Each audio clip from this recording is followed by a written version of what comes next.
Okay, good morning everyone.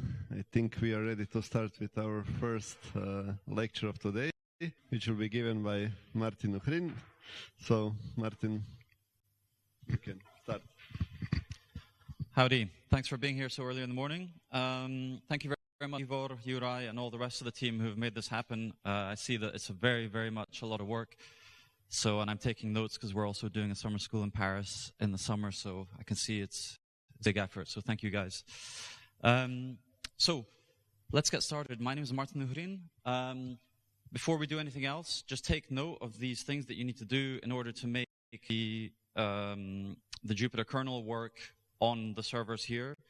Maybe do this while I'm speaking or something like this so that you're ready for the second part where we'll be doing it. Otherwise, if this doesn't work or you don't want to do this, there's the Google Colab links on the GitHub page, so you can do those. It's exactly the same tutorial, and it worked quite well with Google as well. So if some people do that, that's great because that unloads the servers for anyone else still using them. Okay. So as I was saying, my name is Martin Uhrin. I work at the University of Grenoble in not too far away from Geneva.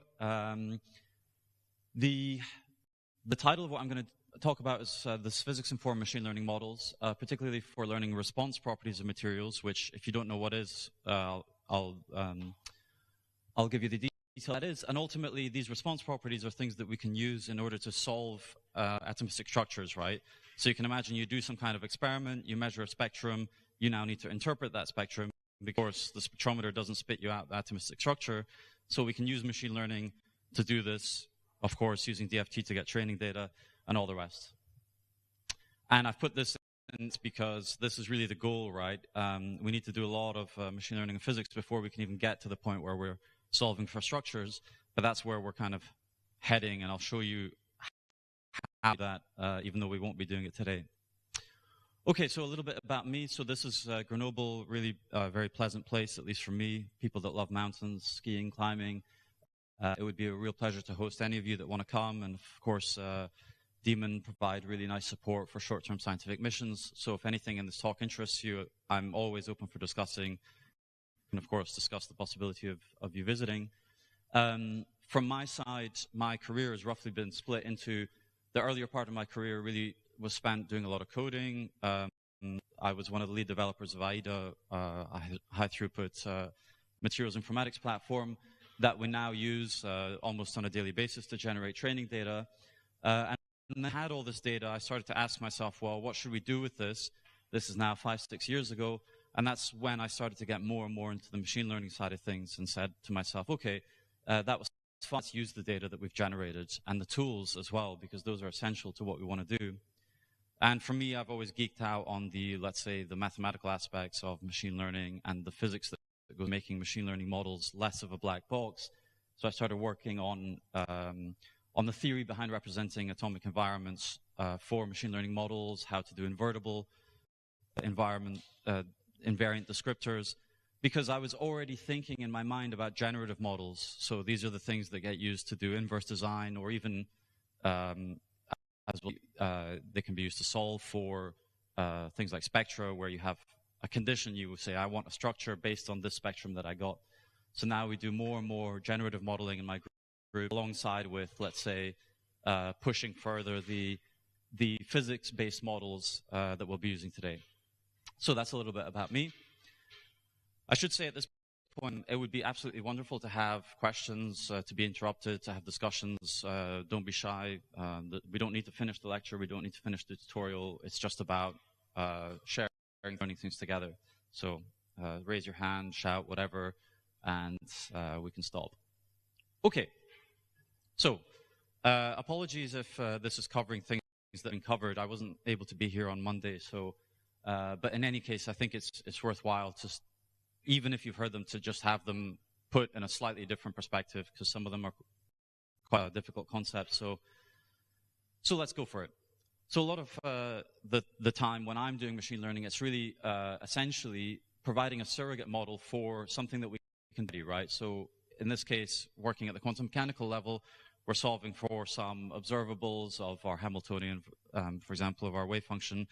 And that's the thing that we want using machine learning, right? So I'm typically using atomistic configurations where I just put in the positions and species of the atoms, and I want machine learning model to spit me out the property, so the energy, function, whatever it is.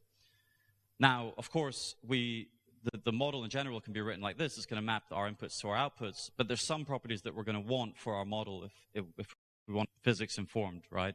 And I'll show you why we would want to do that. But for now, let me just define what I mean by that in this case, right? So a list of Cartesian coordinates, a suitable input for a machine learning model, unless you're Michele Ceriotti.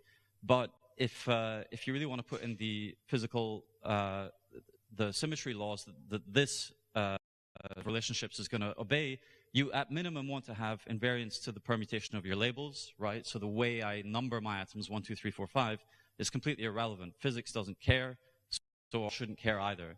Translations, so if I move the model in the molecule in space, of course the output should be the same.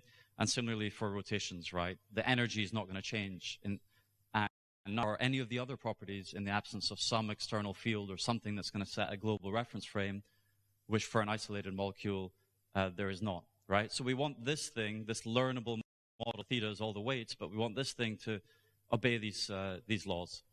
And then there's other things that are maybe nice to have for our model. So for sure, we want smoothness, right? We don't want big discontinuity, continuous so that we can take derivatives. And that's particularly important for my properties, these response properties, because as we'll see, they're all derivatives. And you know, one can debate, and there's a lot going on, including a really nice poster here from Stefano De Gironcoli's group. We want representations that are ideally complete, by which I mean I shouldn't be able to have two molecules that are different in terms of their spatial arrangement, but that look exactly the same to the machine learning model at the point of input, because then it can't distinguish between them, right? It's going to give me the energy or the same spectral response and not be able to tell that they're actually two different molecules. So we want something that is ideally complete, or at least as complete as we need for our that we're going to use in the training set. Okay, so the way this is done, let's say a lot of the times in the computer science community, is do so-called data augmentation, where they'll say, yeah, sure, we're aware of that problem, but we're just going to deal with it in the kind of lazy way, take our molecule and just rotate it, let's say 100 times, randomizations, whatever you like, and feed it to the model in our training set with the same output label, right? So you can see how that's obviously going to learn that, well, all of these rotated versions now give the same. However, there's no guarantee that then when you show a completely new molecule that those invariances or equivariances to the symmetry will be respected. If you learn with a symmetry-aware model, you get one example, and then any rotation you choose will, by necessity, by construction, give you the same property out that has been learned. In the sort of earlier days, which isn't even that early, right? Going back maybe 2006 onwards, already invariance was known as the thing to put into a model, and even before that, in all of the, let's say, the empirical potentials that were developed. So we were kind of in this situation where we would calculate an invariant description of some of the atomic geometry, and what that does is it says, okay, from all of the functions that I could possibly learn, right, that's just a normal machine learning model, whether network or anything else, this is all of the functions it could learn, and a neural network, for example, is a universal approximator, so that is literally all functions that are learnable. We now move ourselves to the set that is invariant to the group action, so in this case, rotations, for example. So now we can only learn a subset of these functions, which is exactly what we want, right? An invariant model will see the same input but rotated as exactly the same thing. Equivariance came on the scene, let's say, at least as a practical tool, maybe 2018, around then. And what equivariance does is it just extends this. It says, instead of taking the molecule and throwing away the coordinate frame, let's actually keep some semblance of the coordinate frame around, such that we predict things that do depend on the orientation, like forces or tensors that we're going to see later in the lecture. So equivariance is essentially all of the functions plus some little bit more, if you want to see it in this sort of Venn diagram way. Okay, but what is this thing? So to be a little bit more rigorous, still not very, this model is saying, okay, I have a function that I can learn, it takes some input and produces some output. And this thing is just saying, okay, that's just a fancy notation for saying I'm going to rotate. Right, imagine that's some Cartesian coordinates. If I rotate it here, it will give me the same output as if I hadn't rotated it at all for all members of the group, if you're into group theory. Equivariant model just takes this one step further, where it says, okay, now I don't necessarily have a scalar that comes out of this function. Maybe I have a vector, right, like a force. Clearly, as I rotate my molecule, that vector needs to rotate with the molecule. So that's exactly what this relationship's saying. It's saying I can either rotate the output of this thing by my rotation matrix, or rotate the original input that I had, and that will produce the same result. And if that holds true for all members of the group G, then you have an equivariant model. And these functions can be things that output vectors, tensors of higher rank, and so on. So how does that look? So for me, I typically use neural network, using that as my regression scheme, but this is by no means exclusive to neural networks. You can do this pretty much with any kind of regressor that you like Gaussian processes, and so on. But anyway, I'll discuss it in the context of neural net so that you see explicitly the difference there. Let's take one fully connected layer in a neural network, right? So we're effectively doing this matrix function. So our input coordinates, and let's say here I've got two vectors, right? I've got vector 1, vector 2, and they're Cartesian coordinates. I multiply it by some weights, and then I pass it through this is my activation function, so that does the nonlinearity if you want it. Okay, and that leads to some output. All well and good. Okay.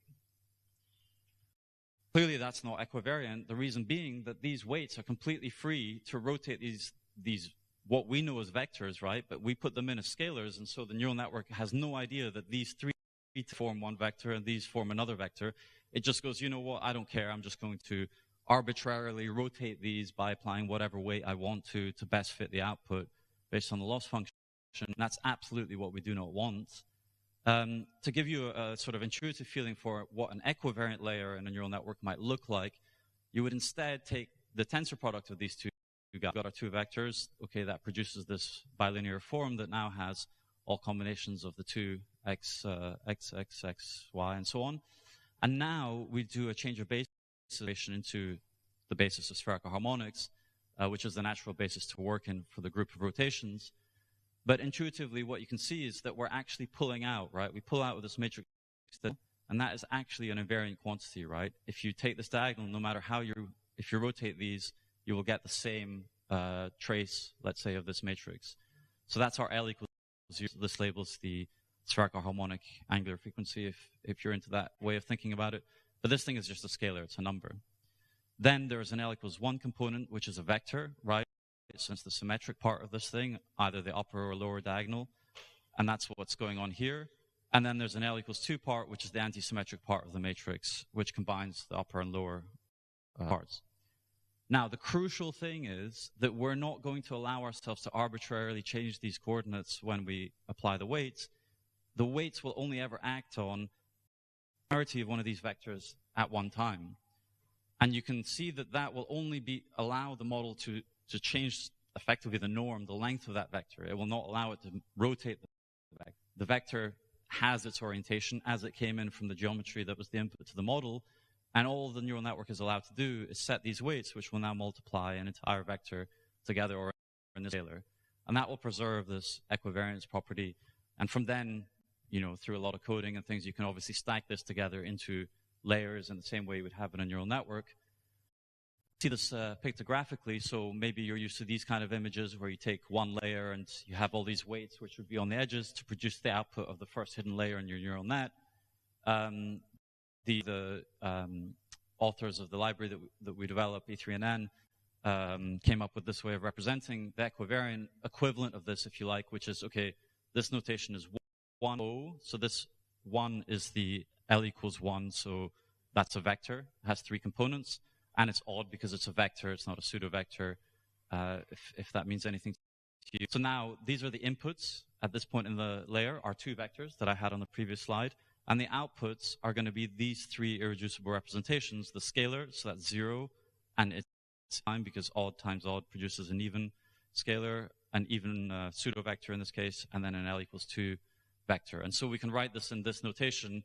And just as, in a neural network, how many hidden neurons, if you like, we have in this layer, we can choose how many of these we want, right? We just give them independent paths, independent weights. So that's why I have this ijk. But essentially, the possible representations from this tensor product are that. So this is going to maintain the symmetry. It cannot rotate the inputs. It has fewer parameters than this one. It's hard to come up with a truly like-for-like way of thinking about this, but you can see, just visually, there's many more edges here. So those are all weights, parameters in general. And here there's obviously no constraint on what kind of transformations can be done of the input to get to the next layer. So now the why. Why do this? Well, I care because I geek out on this stuff, but even if you don't care about the group theory and all the rest, you might care about the performance of your model. So to sort of caricature some that are coming out from the literature, and I think this is becoming more and more well established, if we go back to those earlier invariant models, right, L equals 0, and we look at a log-log plot of the learning rate, so you feed more and more data, and it gets better and better and better at the whatever it is that you're targeting, or your RMSE of your energy. Now, you might be able to vary your architecture of your model to change the offset here, right? So your starting point might have a much more sophisticated model that does a better job, but typically you're not going to change the gradient of this thing, right, very much. So that you're not going to change the rate at which it learns when it's new data. And it turns out that as you increase the internal maximum angular frequency, so the maximum size of tensor, you can think of it, rank that you keep inside your neural network, you tend to tip over this, right? So that holds up to, you can keep going up in Lmax, and then eventually you run also here. But what that's telling you is that you can actually do more with less, right? You already, again, this is a caricature, but there are real examples of this where you start already learning with a model straight away, and then as you feed it more data, you get even more out of that model than you would have for the invariant one. One, I think, pertinent example, and one of the things that I think people in the community was that of NeckWhip, so one of the early equivariant graph neural networks for predicting energies and forces, so this was published in 2002. If you go back earlier, DeepMD won the Gordon Bell Prize for a very, very large atomistic simulation. So Simon and the rest of the guys working on NeckWhip took essentially, but only used 0.1% of the data set that was used to train the DeepMD model. And okay, here's a lot of numbers, but to summarize for you, the energies and forces are almost exactly the same model as they were for the DeepMD model, using 0.1% of the same data, right? So now you needn't have done all that over 99% of DFT to get your training labels. You could have gotten way much less. And so that's why I think for many of us, from a purely pragmatic point of view, there's a lot to be gained from using these kind of models. Of course, the thing I'm not really talking about here is the fact that this is much more expensive, right? These tensor products don't parallelize that well on GPUs. They do okay, but they're nowhere near as good as an invariant architecture. Paying a cost, certainly at training time, but also at inference time. So, for example, you might not be able to do as many time steps of your MD as you could in the invariant model in the same. So that's the trade-off. Depends what you care about. And for sort of our way of working, so you'll do a tutorial. So in my group in Grenoble, everything we do is based around this JAX ecosystem. So very similar to PyTorch. It just has certain advantages that I really wanted based on E3N and JAX. Again, a library started by Mario Giger and then continued development by us and others. We have this library called Tensorial, which encodes all of the things that we've seen, and also the main thing that we wanted, which was all of the graphs, right? So I've kind of tried to draw a caricature of a graph convolutional neural net where you have message passing between nodes using tensor products, but that would take almost a whole lecture to go into in any kind of detail. But you can imagine you have a graph and you have nodes that are your atoms, and they have on them. They can be geometric features that you then update by doing these tensor products until the final layer of your neural net where you read out the result. We found, and actually there's a library that's come out only in the last couple of weeks, similar results depending on the exact problem and the architecture, this generates a speed up of between 4 and 20 times the PyTorch results, and it also gives us flexibility to very easily run on other architectures other than NVIDIA's CUDA chips, which has been for us very helpful. Then we implement a library called React, which is, for those of you that use PyTorch Lightning, a replacement of PyTorch Lightning, but for JAX, so it makes training and writing a new model easier. And then E3MD, where we have implementations of the popular, let's say, equivalent neural net models built in. And as we'll see today, one of the reasons that I went was it, especially at the time, this was a few years ago, it made taking derivatives, arbitrary derivatives of arbitrary outputs with respect, inputs with respect to arbitrary outputs very fast. And we'll need that for the response properties. So we'll be seeing a bit of that today. Any questions? That was a bit of a whirlwind, but happy to know if you guys have any.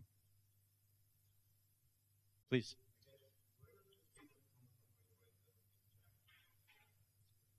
Where does the speed up come from? So I can't say for sure because I haven't tested. I can tell you like the marketing spiel that they would tell you. So the quite a sophisticated way of doing the way that it compiles down your Python code into the thing that will run on the actual final hardware. And it does a lot of clever tricks. For example, we'll see this today, right? So imagine you do a derivative of the force and also a derivative of the energy, right? Those two are for the force requires the derivative of the energy. JAX will fuse that all away. It looks at the computational graph and it goes, you're doing the same thing here twice. Gone. I'm just going to keep the shit. So it does a lot of these clever tricks to optimize it. And beyond that, I'm not sure. I'm not sure how they get away with this level. I think this number will diminish over time. You know, the PyTorch guys will up their game and it'll slowly converge. There's also certain things that are maybe easier to do in terms of optimization. So it's what's called a functional style of programming. So essentially all functions have to be pure in the sense that you give it an input and it gives you an output, but it's not a state of anything internally. So it can make a lot of assumptions about what can and can't happen at those computational boundaries that isn't true for architecture like so that makes it easier for them to optimize. Ready for the rest? All right. Okay, so let's get to the meat and potatoes of what we're doing today, electric and magnetic response. Okay, so I'll give you one example in a little bit of detail, and then I'll go through another couple. So we were really lucky actually to meet Laura and Giga at one of the Demon Cost events in Slovenia. And so these guys, so Laura's was doing her master's at the time, doing DFT for NMR, and Giga was doing the experiments and the DFT calculations of these things. But particularly, so he was interested in these kind of cementitious materials, so really the things that you would find in cement, construction cement. And it's a really complicated material that is not very well exactly where its properties come from. And so there's a strong desire to try and understand what is the link between the properties and the atomistic structure in these materials. Stop.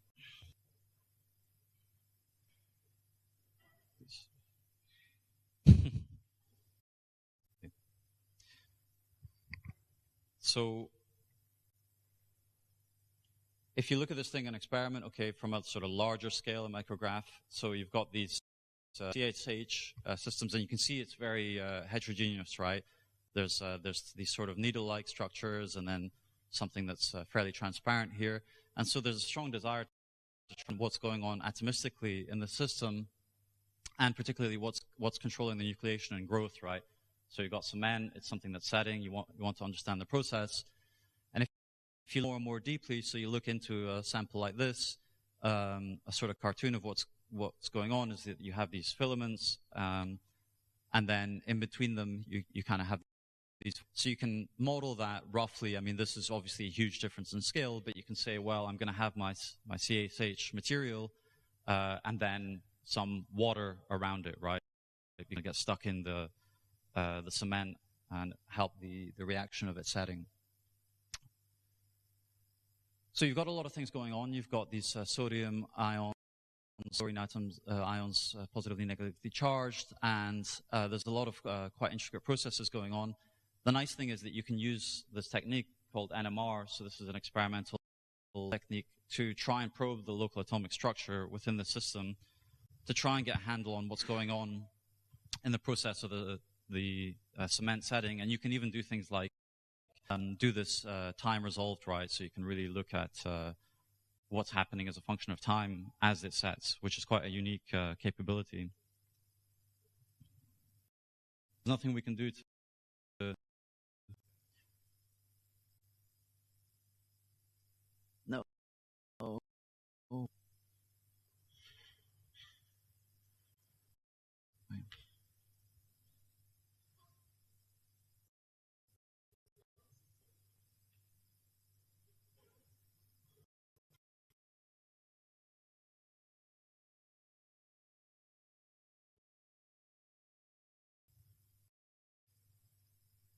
I tried lowering the resolution to see if it becomes any more stable.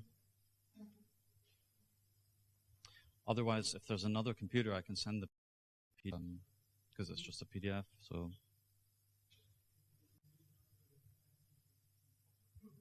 did anyone else have this problem in the last couple of days? That helped. Okay, we can.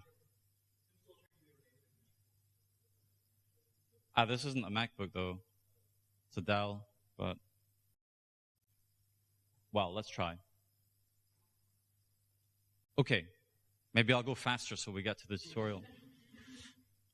Okay, so the kind of thing that you might get out of an NMR experiment, right? What it's doing is, I mean, I'm very, very far from being an expert in this, so I can only give you the broad outlines.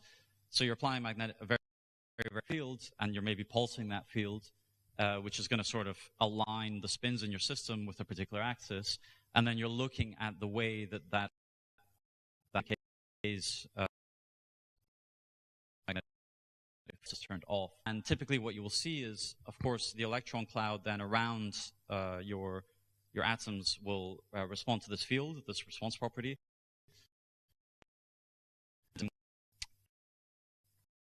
That cloud is now going to shield the nucleus from this magnetic interaction. And you can measure that in very, very sensitive coils, right? And that's very, very roughly what the NMR spectrometer is reading back.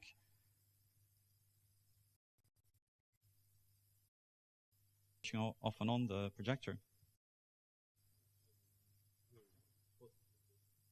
You don't think it'll help?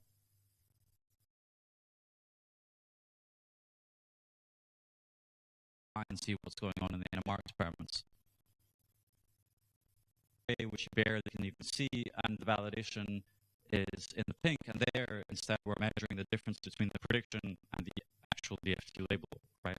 So thankfully all of those are distributed tightly around zero, which means that the error is very, very small compared to this, which is great, because if it was anywhere near this, then our model is basically predicting noise. And furthermore, this is on a log plot on the Y, right? Because otherwise you wouldn't even see much of this. Because we were pretty encouraged by how little that we could get away with, right? 10 training structures. So typically you might see a split where you train on 80% of your data and you maybe validate on 20%. Here we're doing the opposite of that and still getting reasonable results, data points, because they've taken from an ND trajectory. But nonetheless, this is already enough to be useful, so we can extend that trajectory much further, using this this kind of approach.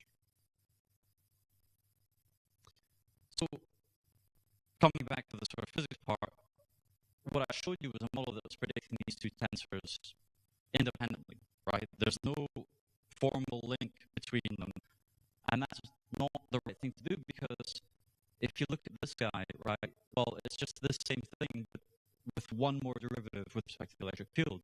So clearly, in the same way that energies and forces should be linked by a derivative, it's exactly the same story here. Our model had none of that in there. It would see that in the data, but there's nothing to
Hello, hello, hello.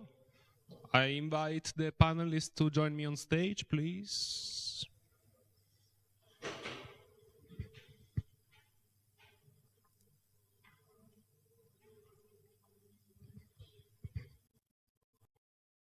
Pictures for everybody. Yeah, thank you.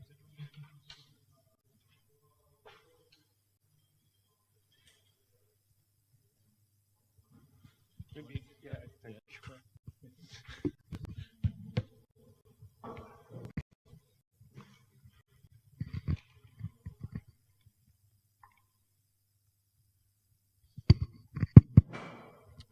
So Milica Androvic will join us as soon as possible, but she told me about that. So we will be starting with this not so diverse panel. Apologies for that.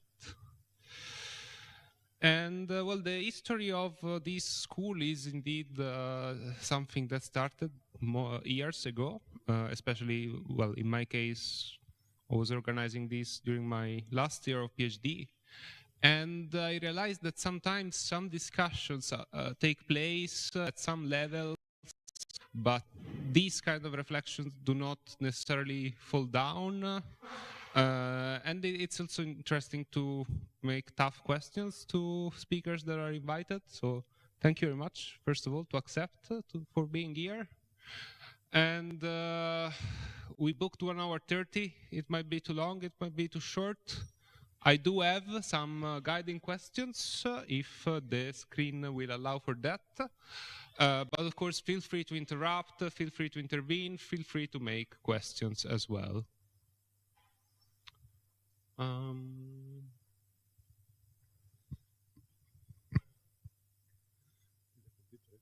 Not really, yeah. Well, in the meantime that we managed to work for the screen, the first question that I would like to ask to the panelists is about the future of materials and molecule research.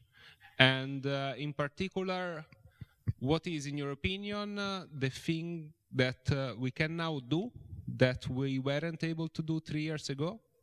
And what are we going to be able to do in 3 years' time that we can't now?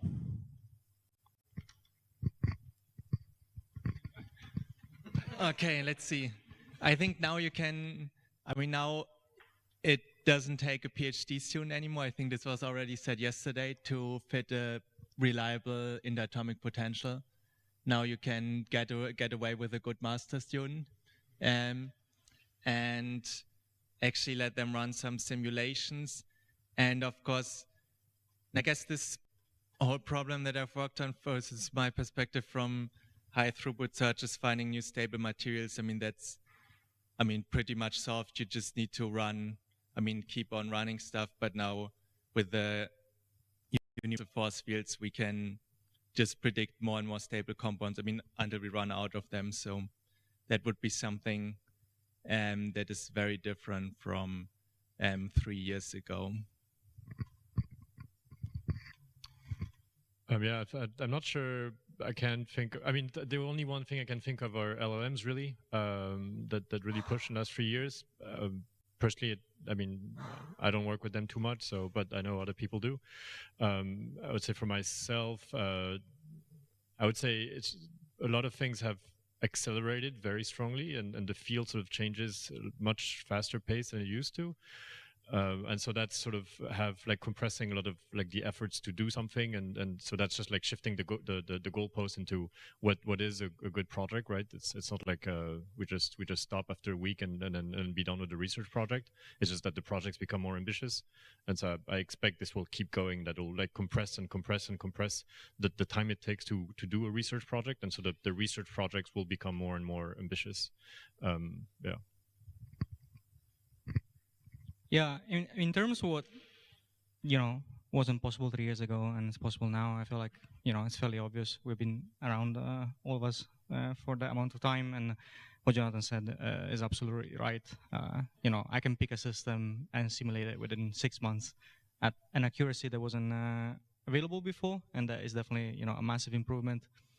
Going forward, I feel like it's a much trickier question. In my opinion, focusing on processes and synthesis is definitely a very interesting venue, especially because you open the possibility of multi-target optimizations. Like, you know, now we're optimizing for a molecule that has the best conductivity or whatever, but you can optimize for a molecule whose that, I don't know, processes involves less amount of, you know, greenhouse emissions or like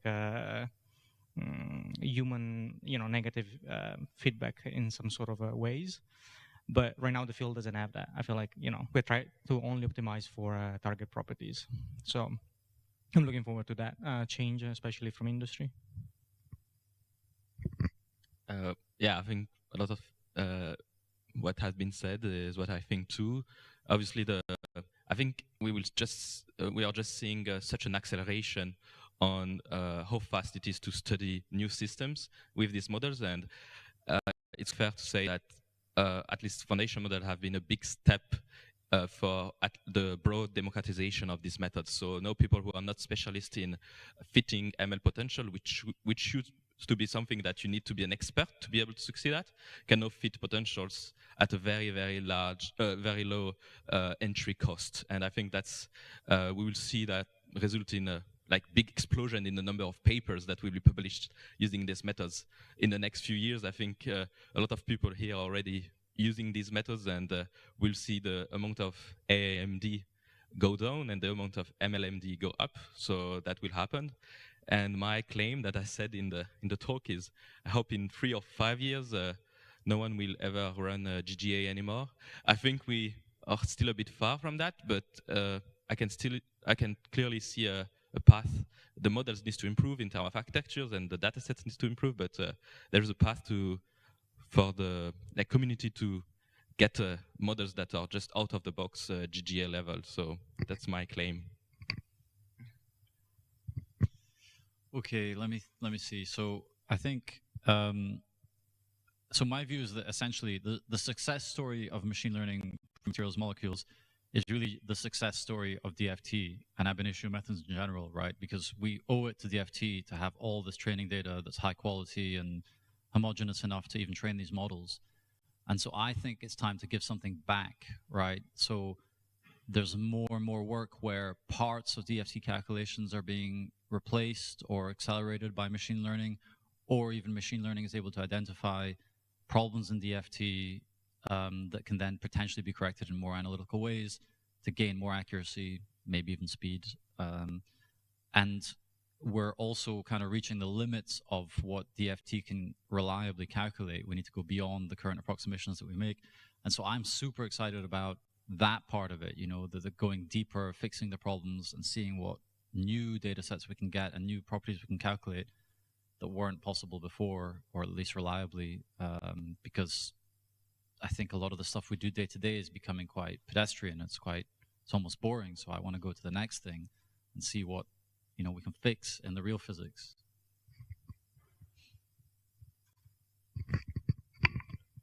Now that I have had 10 more seconds to think about it, one thing I think has happened last few years, maybe not 3, is really generative machine learning, and I think is having a huge impact in many different fields, but also one I think I feel particularly close to is computational physics, where I think it has a potential to replace important sampling by neural sampling, and I think this will become very profound, and I think we haven't really seen that much yet.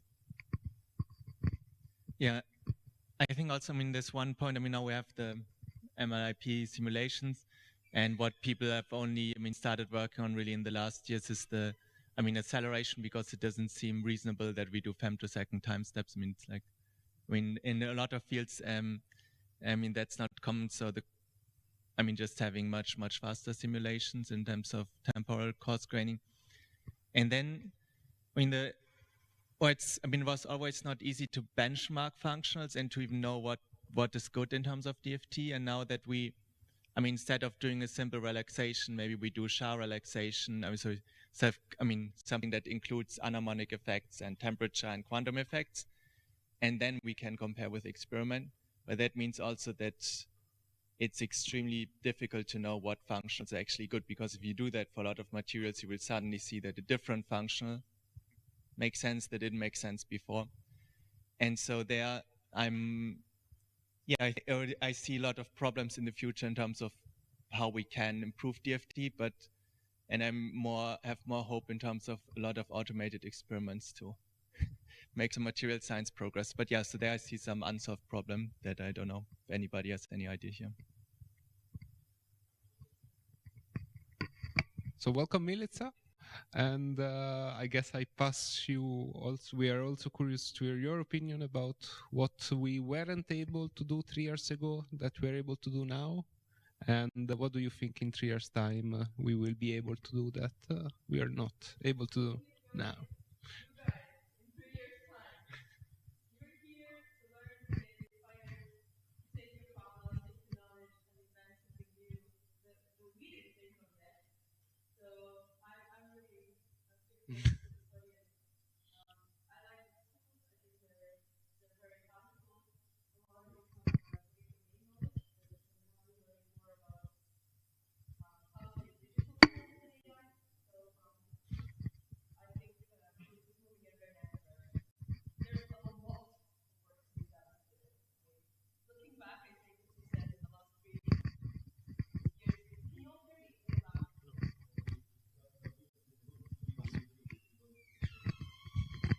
Is it that for the recording it's always good? Okay, yeah. So definitely in the last 3 years there has been a lot of progress. The community really came together. I think there's a lot more benchmarks, a lot more data sets, a lot more code sharing, a lot more knowledge how to do this smart in a unified way instead of doing it, every person for themselves. I think, 3 years ago, we were a little bit still in the every person for themselves category. And I think what's been happening now is a kind of a consolidation of the field and a unification of the field, which is very positive, and I think it will help us go faster. And again, this is where you come in as well, because now you can build on that and do some new things. Another thing I wanted to highlight is the importance of infrastructures and work on infrastructures. This is something that's really hard to fund. I think individual countries cannot really invest money. It's very rare that many countries in Europe make investments in big data infrastructures, which is why I think the German efforts, I think Nomad and Fermat, I'd like to mention them by name. They came up a few times also in this week. They really led the way in the past, since 10 years ago, right? Nomad was started 10 years ago. So let's say the first 5 years of Nomad established a lot of groundwork, and then the unification phase started. Now Nomad had extended their digitalization services from computational data also towards experimental data. Encoding experimental data is notoriously difficult. The metadata formats are all different. This is kind of stopping the field from moving very fast. So it took a lot of effort from very many individuals and a lot of funding to actually make this happen. So that's something that I think is very positive in the last 3 years that is kind of now maturing. And again, I'm very excited to see where this will go next. Thank you very much, Milica. I'll build on this, saying that, for example, Elias and Jonathan presented as contributed speaker in 2021. So this is to encourage you in moving forward. We will definitely recognize and look forward your work. Likewise, this school is also sponsored by Max, so Center of Excellence in Exascale Computing. So also True, Europe and does. Max has been running now for many years. So how many years actually? I think 10. Also 10 years. 10 years of Max. Awesome. Yeah. And last but not least point, we have only one microphone, but definitely raise your hand and we will bring. Or if you are shy, you can write, anyway, there will be your name on Slack, but we can read that question also.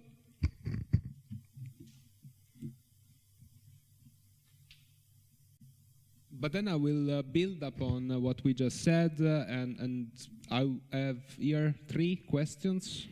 One about the complexity gap between simulation and experiment, and whether that it's really closed, and attached to that a discussion on what are the physical observables that we can really model right now, and in general, when we do an experiment, we have access to a variety of different data, so how do we account for that in our models? So Kevin started from the easy questions.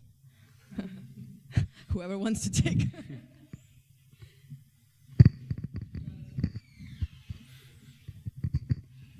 And so, I mean, one aspect of all these questions I'm thinking about is, so we want to, synthesize a new material, and there, a lot of the kinetic aspects and everything we can still, we cannot simulate, and I also don't see that we will get to simulating them as fast as automated experiments will do it. Once, as we see in the efforts, of CEDAR's group, for example. And so there's something where I think the simulations will not excel. And so I'm thinking more, unfortunately, because I was always about predicting, or thinking about predicting new stuff, about understanding, because we have the perfect atomistic resolution. That's not easy to have on an experimental level. So this is where, we definitely excel. And so I'm thinking more about less about the complexity gap, but more about the throughput gap, because this is something where we have a huge gap right now between simulation and experiment. And so if that can be closed from the experimental side, so we can scale and use all the theoretical results. Yeah, I think I think I'll hop on what Nicholas said on the processing, and I think we do like different communities are starting to do a pretty good job at equilibrium properties. I think in terms of not just kinetics, but also really going to non-equilibrium systems, it's still problematic. It's an issue if you want to really reproduce experiments, and I think there's like plenty of really old experiments, like decades-old experiments that really do not excite experimentalists, that we still cannot reproduce on a computer, and this is an issue. And simple problem can be that if you do a temperature annealing of a system, of a polymer, and then you crystallize it, experimentally you would do this orders of magnitude slower than you would be able to do it on the computer.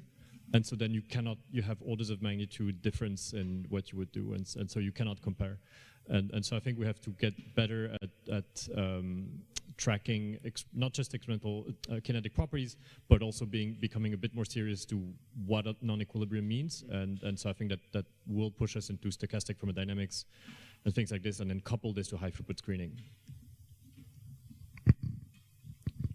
I think I'll take the data question mostly, and also try to give an industrial perspective, since I think I'm the only one from industry.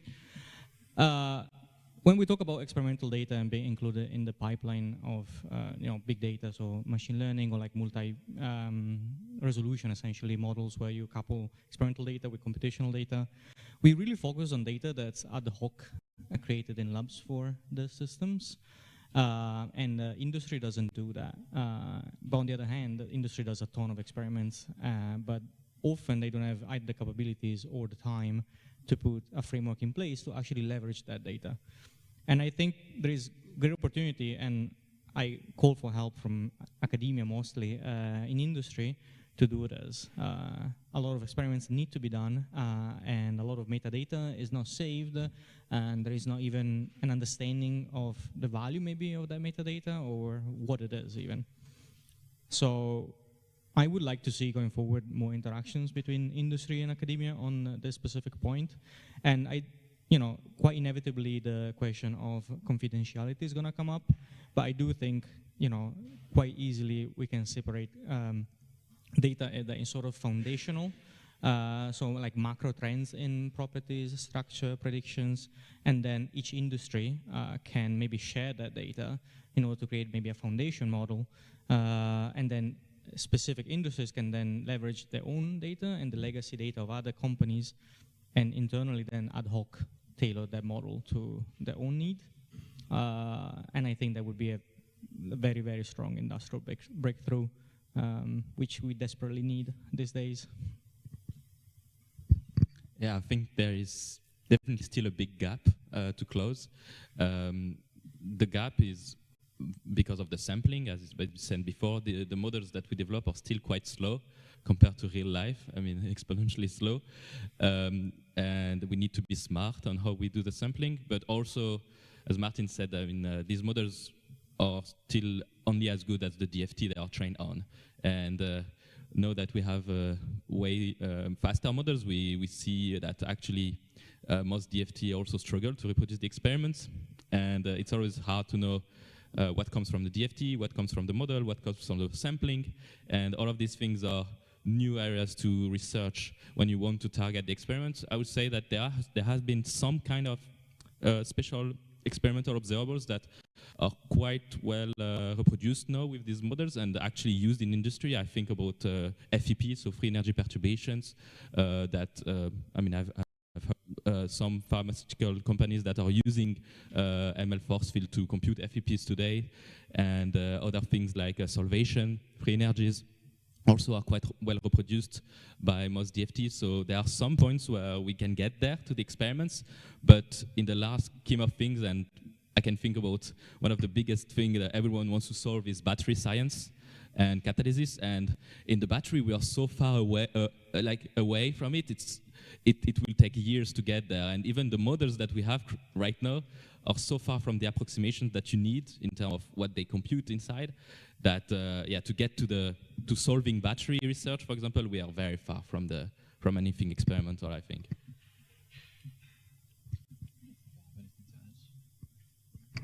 Then I will just end here with a piece of bad news and a piece of good news.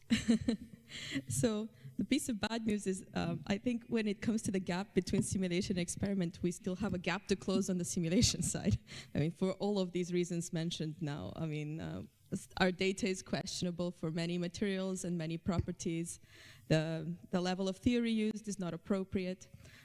So while we can have excellent data sets, I mean, people produce errors to 1 kilocalories per mole, but then if you're like on band gaps, but if your band gaps are just wrong by like 1 EV, none of this matters, right?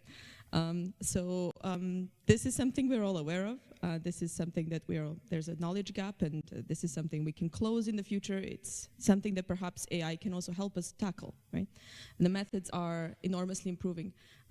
But this means that we're swimming in a soup of uncertainties, right? Computational data has a lot of uncertainties attached to it, although it does appear very precise, it still has a lot of uncertainty attached to it. And then the experimental data itself also has a lot of it. So we're like having vague computational, vague experimental data. We're trying to make the meat in the middle. And these are heroic efforts that have been ongoing for decades now. But I'd like to think that the tools have been really advancing and that we are slowly getting there. Uncertainties getting smaller on both sides, let's hope. I think that's the good side of it. One thing that we've already learned is like going in the direction of the practical applications towards batteries and catalysis, we can now tackle much more complex systems that we couldn't do before. And that's a huge step forward. And that's something that I think machine learning and AI are increasingly enabling for us. And that for me is a very positive takeaway, and it gives me hope that in the coming years it will help us to tackle all these other systemic problems that are plaguing kind of a lot of these issues. So moving forward. Thank you very much for your contribution, and thank you for the audience writing questions in the chat, which I will start picking up. But first, I'll add something to this. It's true, we're doing we're improving accuracy and everything. I do think how we really punch this problem in the face, though, is not going down the rabbit hole of like improving, milli-V per angstrom accuracy. It would be to actually integrate this process top-down from both ends, because I can see from my, I work in a company, we have experimentalists. The most successful projects are the ones that are started together, because quite often I cannot compute what they would like to measure, but if we design something together, we get to a solution. So I think integrating this process at the beginning, rather than just going down the rabbit hole on your own, really, really helps there's a shrink in this gap. Yeah, so maybe 2 points. One about the industry. I mean, data, there are also in pharma. I mean, there have been successful collaborations already where you have multiple companies coming together and training and with their data. And I mean, without sharing the data, I mean, so the technical systems exist. So you could train one foundation model together without ever seeing data of the other companies, for example. Of course, there's still some risk associated with this, but that's already been done to some extent. And so I think it's with the different industries have to, just do it if they're interested in it. And then in terms of, getting to the experimental reality, as soon as we have more systematic experimental data, maybe there's some hope for more, cheap predictors, or features that we can calculate now with more advanced simulations that we can calculate again to more expensive experiments. Where before, people started, of course, with compositional features, and now maybe we can have some results from basic MD simulations instead, and we can correlate these again to experiments where we don't have to actually solve all the problems that are so difficult. Thank you very much. I will continue on the atomistic route, and then eventually we broaden up again. There have been many questions about possible limitation of the current atomistic foundation models. This includes magnetism, short range and long range, high extreme conditions such as high pressures and temperatures.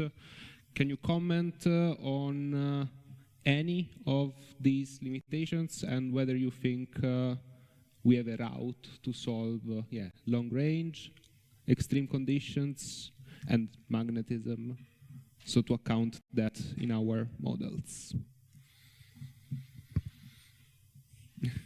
Maybe you can just start short. Magnetism is, of course, also a big DFT problem. So that's, one of the major issues. Then the rest is data. I would counter that. Actually, I don't think the rest is data. I think there's a lot of physics to understand at in different regimes, and I think we should be careful not to throw that away. And I think we should try to integrate as much as we can. Of course, by staying within reasonable bounds of cost, of computational cost. But I think if I think about long-range interactions, we know a lot about how the asymptotic scaling looks like, and so actually there is not so much you have to learn.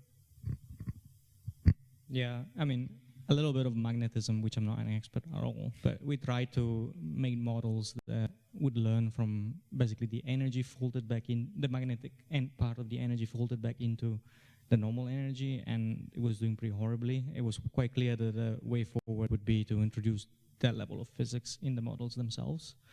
But that's, of course, more expensive, and it would be an ad hoc case, right? Are we trying to find a new magnet sort of question?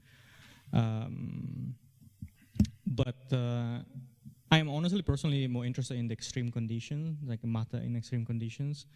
And that also probably brings the ground truth problems, because in DFT, not even all electrons are explicitly modeled, right? So how, once we start climbing those energy barriers because of high temperature, high pressure, how do we even generate that data reliably? And I haven't seen many machine learning studies focus, on gigapascals level of pressures, which are actually relevant. If you have, a ball bearing rotating, you have high shear, high temperatures, and high pressures. I think the current foundation models are limited. They don't have long range. When we are talking about long range, it's always important to also talk about screening and what do you want about with the long range. So there are a lot of systems where long range is totally screened, and actually the reason why you want some form of long range in your model is not really because of the doing the MD, but to get new observables. Like, for example, I don't know, you want to compute the capacitance at an interface. You cannot do that with the current foundation model, and all of the really complex scientific problems is to uncoarse grain your model. So right now we have coarse grained all of the electrons, And how do you put back the minimal amount of electrons such that you can get the physics right for the magnetic properties and for the long range, but you don't put too much electrons back, because then you're just back to the DFT and everything is very hard. So the amount of electrons you want to put back is something that is like very subtle, and there have been a huge literature on how to add long range, way less on how to add spin, but there has been a literature there, and it's always about the right amount of electrons to add. And I would say for the long range part, we probably want to use physics-informed approaches there to add some kind of long range, and we have models, new foundation models that do that. For the spin, the biggest problem is the data, the DFT. So as has been said, like, spin is very hard from the DFT level. Like the landscape, when you add spin, is a very, very complex landscape. So let's say you want to differentiate different spin states. There are a lot of different materials with different spin states that are just a milli-eV away. And a milli-eV is basically the accuracy of your model already. So do you really want to fit such narrow differences that might not really impact your observables? Or do you want to have another coarse-grained representation of your magnetic properties to just have the big differences, but coarse-grained the small differences to smooth the landscape? And there you see that you don't want to brute force the spin and have touched too much complex landscape to fit. So this is one of the biggest problems, I think, for the next few years on how to do this uncoarse graining.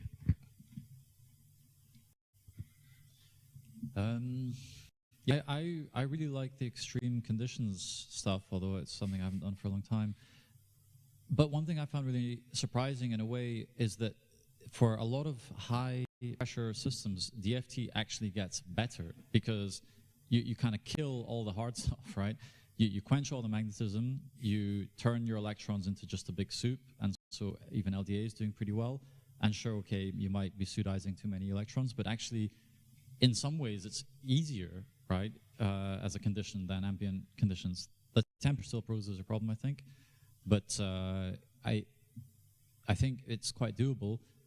The hard part is getting it accurate enough. So even things like the composition of the Earth core is still a big, big mystery. There's a huge chunk of the composition space where it could lie, and we can't get that right.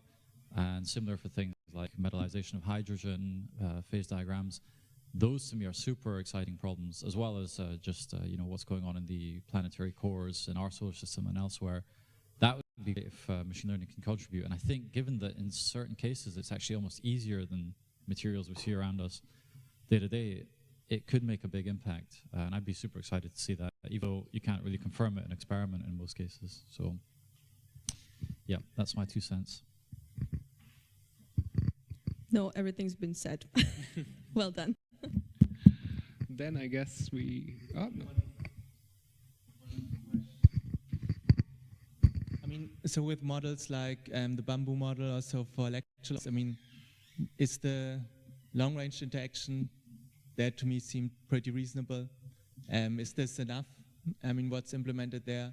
I mean, is it just a question of data, or are there still some problems that the experts here see? Yeah, so I don't want to go in the rabbit hole of all the long-range literature, but basically the easiest way to put long-range in any model is to treat all of the systems as metallic systems. So basically, all systems are connected to a sort of bath of electrons, and then they can just basically pull electrons from the bath, and this is how you populate the electronic structure. The hard part is that in a lot of cases you want things that behave like insulators, where there are no bath. And if you really think about why insulator exists, it's really deeply connected to the quantum mechanics. It's because of band gaps. And the band gaps, why it exists is because the energy is quantized. So really you have, what you're looking at is the spectrum of something. And for example, the Bamboo and most of the other approaches, they always use a sort of classical approach to the electrons. And this has limitations because you cannot simulate insulators. So this is what I've been seeing on how do you uncoarse grain. So the first level is to say everything is a metal and everything has classical fields, and you do long range like that, but then you cannot do insulators. So then how do you put back the band without putting all of the spectrum inside? And you don't want to have the wave function again. So there is a subtle coarse graining there to go from what people have been doing with metallic system to go to insulators. And in practice, what will happen if you treat everything as a metal is that you can have very non-local charge transfer. So in practice, we know that charge transfer in insulator is localized because of the band gap. And how do you simulate that in a physical way? And when you want to do foundation models, you want to so many systems that you want to be clever about that. So this is why it's so hard to do long range and why none of these models have long range yet. It's not solved yet. Yeah. Cool. Thank you very much. I think we've been circling around this word for a lot. The word is foundation model, and the million euro question is what is the future of foundation model for material science, and whether we need better data, better architectures, or it's just a different approach with respect to what we have been seeing so far, which, as we discussed right now, is having a dramatic impact, but also presents, say, structural limitations. Yeah, I mean, in terms of data, I mean, we can just get more and better data. I mean, recently there was some collaboration who did some, I'm not sure if it was diffusion or variational Monte Carlo, and then some full CI data for, I mean, universal model or foundation model. So, I mean, that's the future of some full CI. And, I mean, a very good variational Monte Carlo supported by machine learning. I mean, at least in quantum chemistry. Yes, I don't work with foundation models. I don't think I have a very good opinion. I'll just make a parallel with coarse grain models, which means coarse grain models parameterized from higher level atomistic simulations of quantum chemistry, and there's a decades of work on this, and basically no one ever used these models to do any application. And the reason for this is that they just didn't guarantee the right physics, and so you didn't get the emergent properties, and so you would just not trust these models.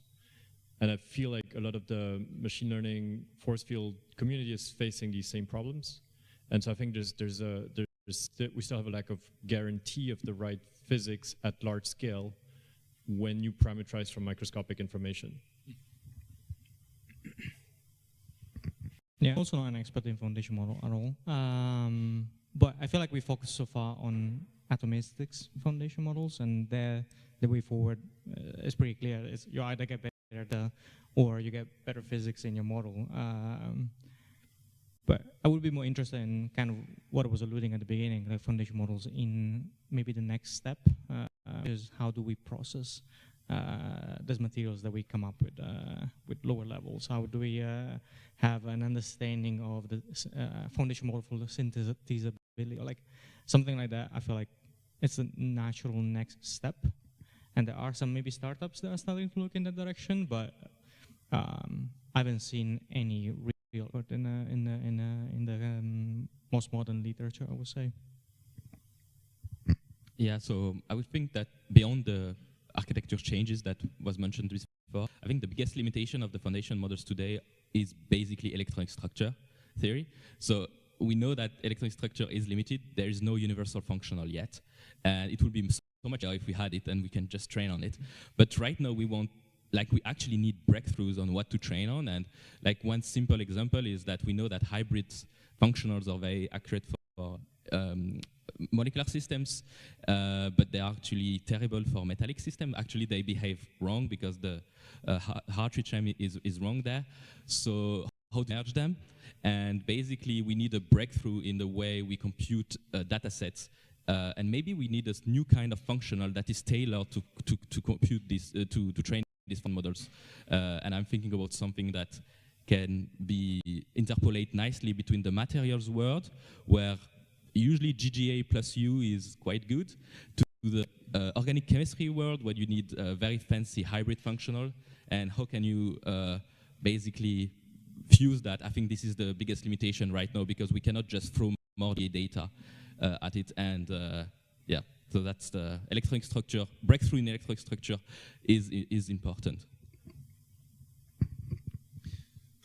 Yeah, I definitely agree with that. I think there's a lot to be done, and for the foundational models, I guess I think more in terms of the term of a pre-trained model, in the sense that, you know, there are people who want to use it straight out the box and just do whatever it can do already, and then those that will want to fine-tune it for their application. And in that direction, I think it's super useful is to have some form of uncertainty quantification and potentially even active learning coupled into that. And to me, I think that is a big step forward, in the sense that you already this thing that's maybe seen a lot of the periodic table, and maybe you can even learn things for the elements you're interested in from other elements, and that's a big win. But at the end of the day, for me personally, I'm always going to further train, either train from zero or something pre-trained. I'm not going to use it as a black box that I just run my calculations with. But there are a group of people very legitimately will do that, and I think that opens up the door to essentially non-domain experts using it, which, as we've seen from the workflows world, that's a super powerful thing to give to the community. I'm all for it. Yeah, maybe I can also add that the interatomic potentials, machine learning interatomic potential, now matured so much and enabled us to move forward that I think the foundation models are an obvious next step. And so they're not going to disappear anytime soon. There'll be a lot of work on this, but I think we all have agreed that they're not too reliable, we cannot trust them. They work well for some materials, but not for others. There are, of course, difficulties with electronic representations, difficulties with data quality, and you know, if we could have full CI, not only for molecules, but also for all those difficult solids, that would be really awesome, right? But it's a long way to go, but I think they will play a really interesting role. Perhaps they will be useful as a proxy result that is somehow in between classical potentials, which really suck for systems, and also like full DFT. So perhaps as we go towards multi-fidelity, multimodal world, this will now play a role at a fairly good level to start with, and then with the uncertainty quantification, you could also kind of understand how far you're off. And as we're deploying it in this way, I think probably the ongoing development fragmented in different fields to try to address separately all these different deficiencies. This community, the cost community, is already bringing together a lot of people working on similar things, so I foresee a lot of communities just dividing and conquering the problems between them, chipping away at this in the next, say, 5 years or so.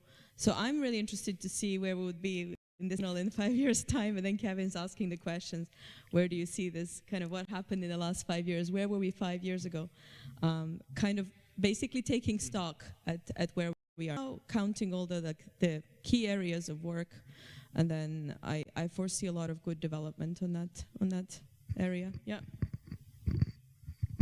Yeah, I would like to add on atomistic foundation models. I didn't want to sound dismissive, so I'll also say that I feel like in this field of big data and big computing, there is a big risk of monopolizing, like bottlenecking who can actually do things. And foundation models are probably a good way to help democratizing science a little bit, because, you know, a lot of compute power and both for data and for training the model is at the start of the process. So if we have a very, very good foundation model, like that would be more accessible to like a large number of people, which in turn will help science and technology greatly. Or maybe one aspect I forgot about, and maybe this some of your electronic structure representation, is that, I mean, now I would be very disappointed in Meta and Google if we don't have some good multimodal foundation models during the next month. I mean, there's a reason, I think, why they have, I mean, hundreds of terabytes or more of density and Hamiltonian data in their recent data sets. And so, I mean, this is just something somebody will do now who has the time to train some multimodal models with density and Hamiltonian prediction, or use some contrastive learning there. And so, yeah, maybe this will solve some of our other issues. And I mean, the other thing is, obviously, you could try to bootstrap the electronic structure problem by training on experiment, and this has been already mentioned, and other fields are doing that. I think you always need to be careful about getting the good answer for the wrong reasons, and this is something we are. I mean, I think we will disagree on that, but I prefer getting the wrong answers for the good reasons than the opposite, and it's not the most useful. But so, at least this is what I think the ML models try to do compared to the classical force field, which are usually getting the good experimental results for the wrong reasons. And I do think that there is value in getting the wrong answer for the good reasons, because you can actually look at the physics at the atomic scale, and you need to keep in mind if you train on experimental data, you might just end up losing that, and basically you make your model completely useless because it just, so it's always, you need to be careful when you add a bit of experiment to not lose all of the hard work you have done to get the good physics first. Cool. Thank you very much. I think we've been discussing a lot about the future of materials and molecule research. Since this is cool, I thought it was also meaningful to discuss a future in materials and molecule research. And well, the two guiding questions I came up are related to what do you suggest to learn that won't become obsolescent? We see many things moving fast. Some technologies that were great 3 years ago having received many updates so far. So that's one first question, what to focus on, at least in your experience and opinion. And in this context, what are the skills, soft and hard, that you think are the most crucial for a career in academia or industry in this context? Okay. Let me start with what I can think of in 2 seconds. You ever go to a playground and there's kids playing maybe in the sand or something, and there's like one kid who's like super focused on whatever they're scratching with or whatever, and then within 5 minutes the other kids come along and want to see what's going on. I feel like humans very much work in this way. If we are passionate and interested in something and go deep into it, somehow that draws others to see, like, why is this person so interested in this? What is there something that I've missed? And so it's a bit of a non-answer, but what do you suggest that you learn? Well,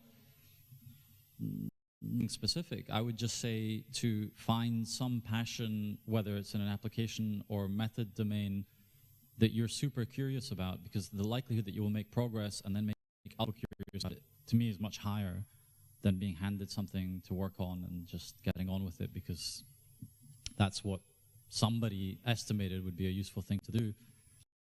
I think academia should be about the opposite of that, and to nurture that, sure, I mean, take inspiration from the people around you, but then it's good to, I think, go into that bit of your sandpit and dig and see if there's something useful and interesting for you, and then very likely that will automatically be useful and interesting to the community, at least in academia, maybe not industry, unfortunately, but that's the way I would do it.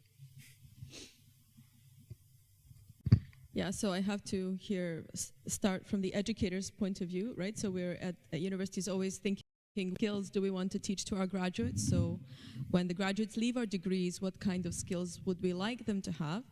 And I think one skill that is emerging as somehow the front runner in this current workplace, whether it be industry, academia, is lifelong learning.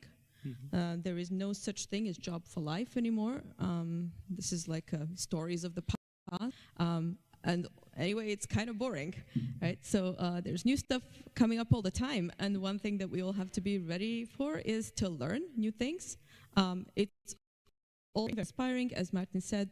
We can develop all kinds of super passionate attitudes towards new things coming up. But at the same time, so we have to have some skills to develop this agility to learn about these fields that are interesting to us, to learn what has been done so far, who has been doing this, things been done in the past, and then try to learn from this and gain skills by maybe attending schools, attending online courses. All of this is being recorded and will be available for posterity online, so your colleagues can also watch these lectures. People starting in our groups next year can review these skills, these courses.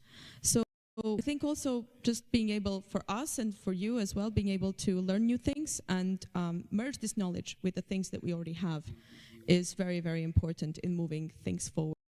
So that's kind of, that will never become obsolete. So these skills to learn new things and to merge it with the knowledge that you have.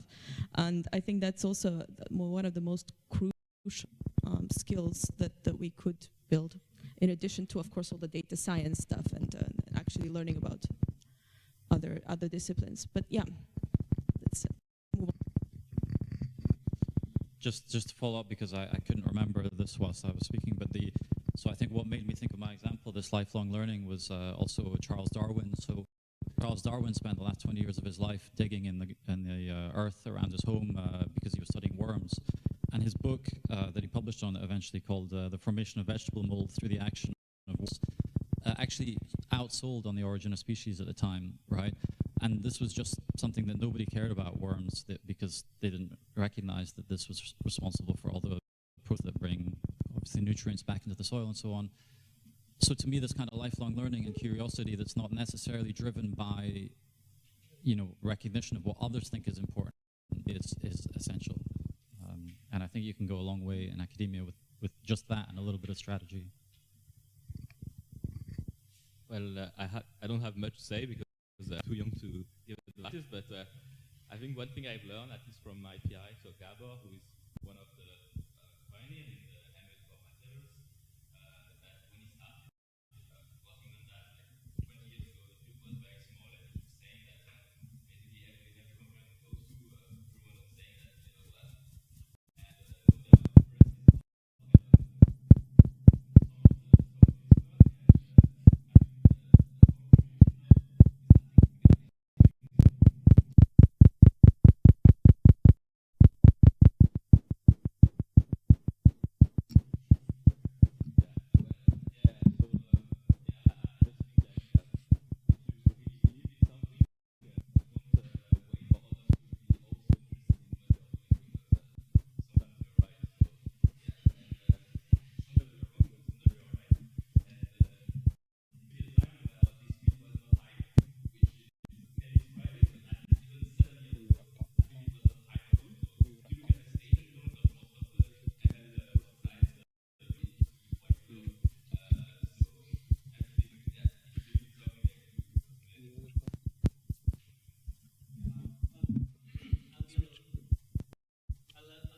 Thank you very much. I completely agree with many of these points.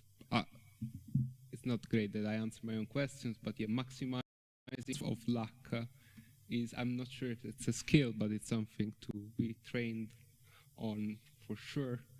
And coming back to this coordination, one example, so with poster prizes or best oral presentation prizes, exactly for this reason of not fostering competition, because academia does that but the world needs many scientists that collaborate together to make an impact. Whether this is academia or industry, it's up to you. I guess I will briefly close this panel discussion with last questions that somehow touch upon the areas that we discussed, but also this idea of obsolescence.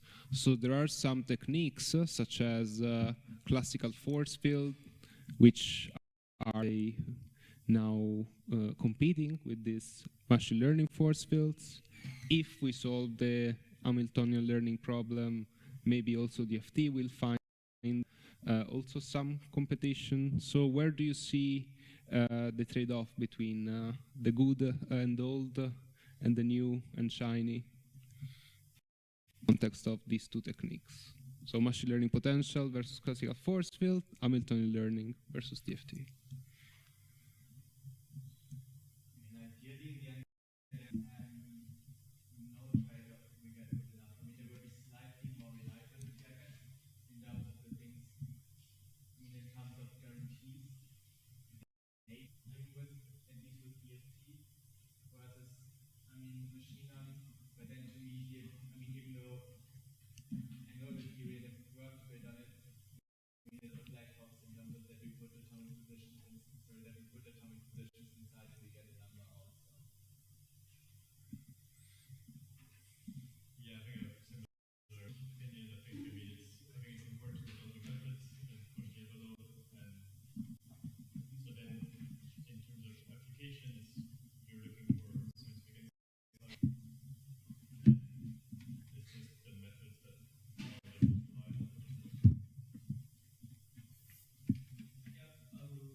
You can come here and speak at this mic.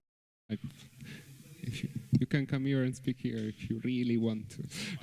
Working, otherwise, let's try again.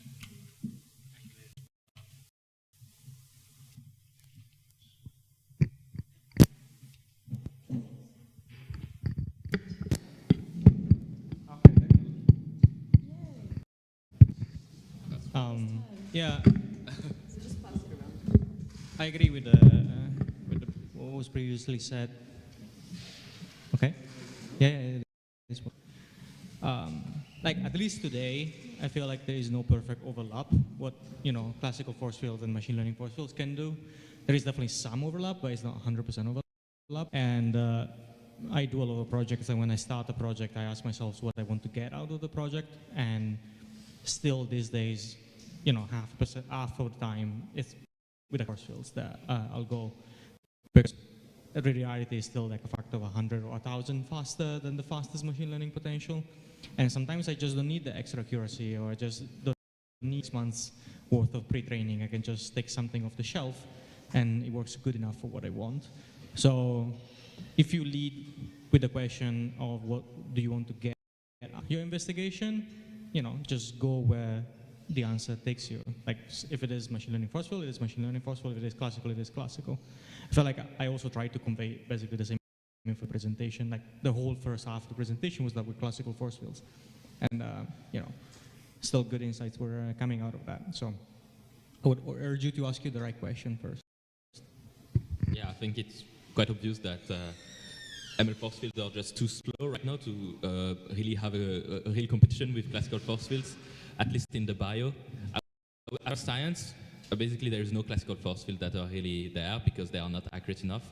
I think the bio community has done an amazing job at understanding their classical force field, and when you pharma and you try to sell them the ML force field, they are always saying that they prefer having 100 times more samples and each sample wrong than just not enough samples, because in the end it's the amount of sampling that really dictates what you get. So it's up to us to get the models faster, and I think GPUs will help us.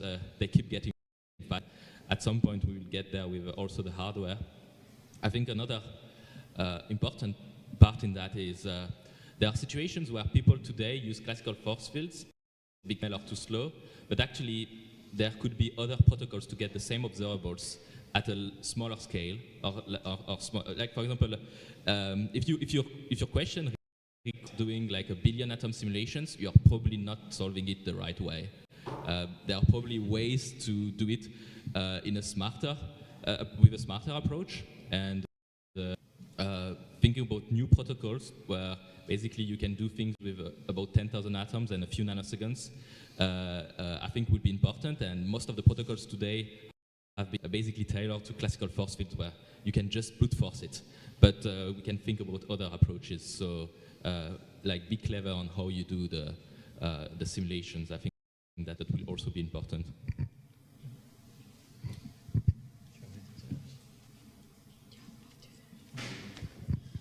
Okay, so I'm super excited about Hamiltonian learning as somebody who comes from DFT. So, but I have to say this has been a really tough problem to crack. The amount of progress we've made with the potentials, it has been staggering compared to how little progress we've made, I think, with Hamiltonian, just because it's such a tough problem to crack.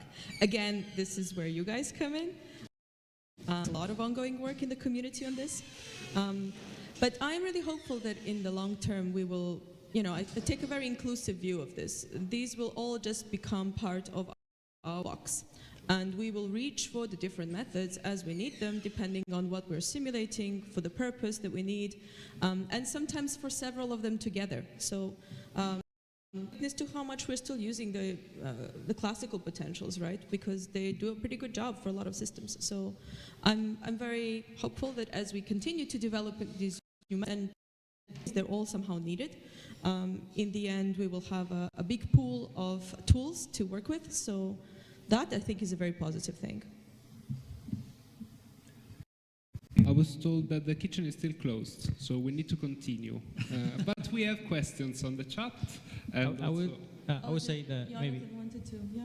Speaking on flexibility, what she said, keep an open mind when you start a project. Ask yourself really what's the best tool for the job, and if it's something that you don't know, it's actually better because you kind of broaden your horizon, and it's going to make you more appealing to industry, essentially, or maybe even academia, actually.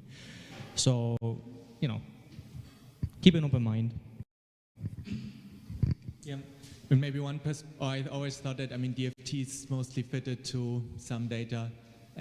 Classical force fields are often fitted data as well, and so I don't see that much of a difference. Then there have already been, also machine learning interatomic potentials, to then inform classical force field. And so, in the long term, it's just one, all black box fitted to some data, and so I don't think there is much of a difference. And Hamiltonian learning?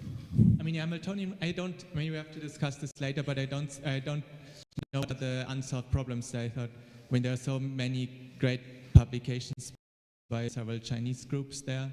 That I don't know particularly. For solids, it's a bit more difficult. You just use, local basis sets, and that's not ideal for our community.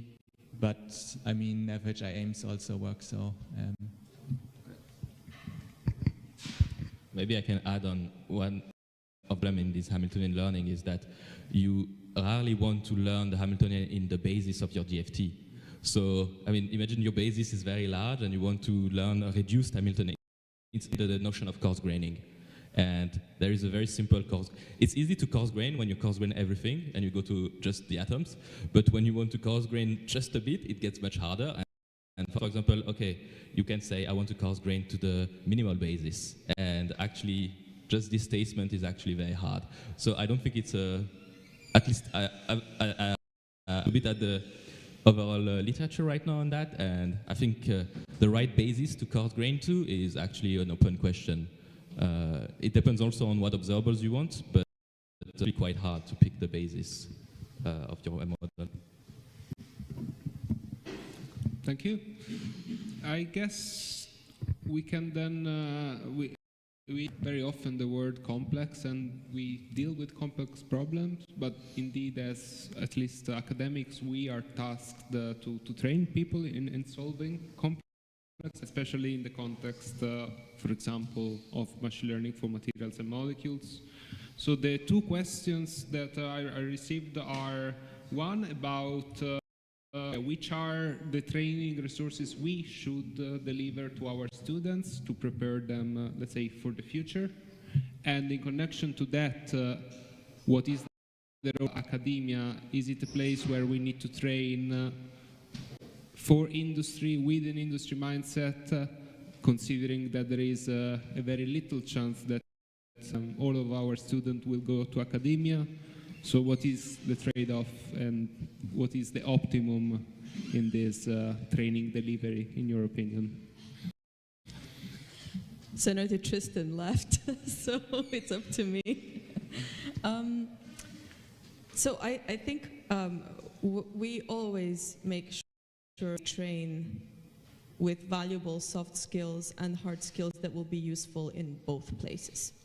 Specialization is really up to every individual, what you prefer. It's really important to us that people leave the degrees not only with specialized knowledge, domain knowledge, but also the ability to do lifelong learning, the ability to do teamwork. That is as equally important as it is in the industry. I feel like a lot of people don't see academia in this way. There is this outdated model that, a scientist is some lone genius, on their own in a dark office and then coming up with a grand theory of something. So these days are long gone. That was like 100 years ago, right? Now with the digital tools and the big teams that we have, science is collaborative. In fact, research has shown that large, diverse teams have such diversity of ideas that their work outperforms being done by just a single individual, which is not to render the work of a single individual worthless, right? But it's just so much more power in doing it together, simply because they view the problem in different ways and they inject this different thinking into the pool of ideas that we all have. So teamwork is very important. Communication skills very important. Because it's very difficult to do teamwork without solid communication skills. So every time you present your work at an event like this, or you present your poster in a poster session, you're these communication skills in trying to summarize your work, what is the most important about your work. These kinds of skills are very, very important. So as educators, we would like you to send you we would like you to come to these schools. We would like you to practice communicating your work, communicating your interests, your passions, building teams, finding colleagues, spending time together, because maybe 5 years from now you will be working together, solving some important problem together. So I think there are some skills that are so universal. They are so important for both and industry work. And sometimes they're invisible. I mean, in our degree, I studied physics, and I had a compulsory communication of science component. Like I could fail. I didn't do this communication of science. This was a very long time ago, and it's very rare that a physics degree had such a component. Like most of the time, I cannot persuade departments to introduce a communication of science component to our degrees. So some of these skills are a little bit invisible. So I want to stress this, articulated, just because I think they deserve to be seen, how important they are for both industry and academia. So I think that would be, what we, as educators, try to convey and teach. Next. Did you want to say something about industry? Yeah, I'm curious. Yeah, I speak by my own opinion and my own experience. I'm not going to claim anything as universal, not even force fields. I think that overfitting into industry or academia is a mistake. I think, we need to train critical thinkers, and going back to the complexity, I feel like the most transferable skill in industry, academia, and life in general is you will always be faced with very complex problems. Gigantic ball in front of you, you don't know how to put. The single most important skill is how to learn how to break that ball down into smaller chunks and move it forward. And that could go from anything. You know, you're organizing a wedding in a different country, and it's just to solving Hamiltonian learning. So I feel like as educators, this is what I would like to see more and more, like actual complex tasks and tackling. And I'm glad that in your experience, there was more of this, maybe, soft skills and complement compared to, the hard skills. From my own personal experience, that's not the case. Like, I've gone through systems where I almost think of academia as a borderline Ponzi scheme.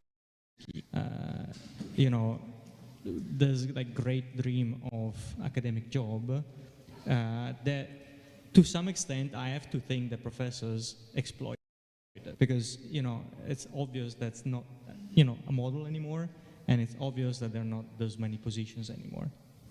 So, and I've always been passionate about I was the vice president of the Postdoc Association at Harvard, and I was organizing career events where I was inviting industry to discuss how to smooth the transition, or like what kind of skills you want on the other problems you faced, and trying to convince people to join, it was really hard. They were like, oh yeah, what if I do one more calculation, I can publish one more paper? That's not really what is important here.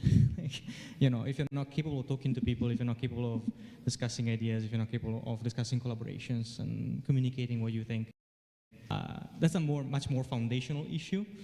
And again, my view is of course biased by my path, right? And I know that there are institutions that are much more focused on this, but I think that it's not as pervasive as it should be.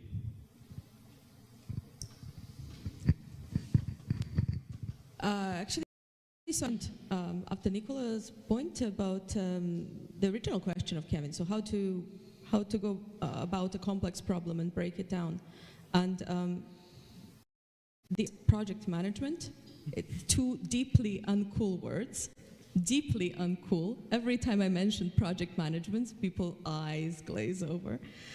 It took lamentably too long to also myself realize, looking back, that project management was the answer all along. But I guess we all get there in the end.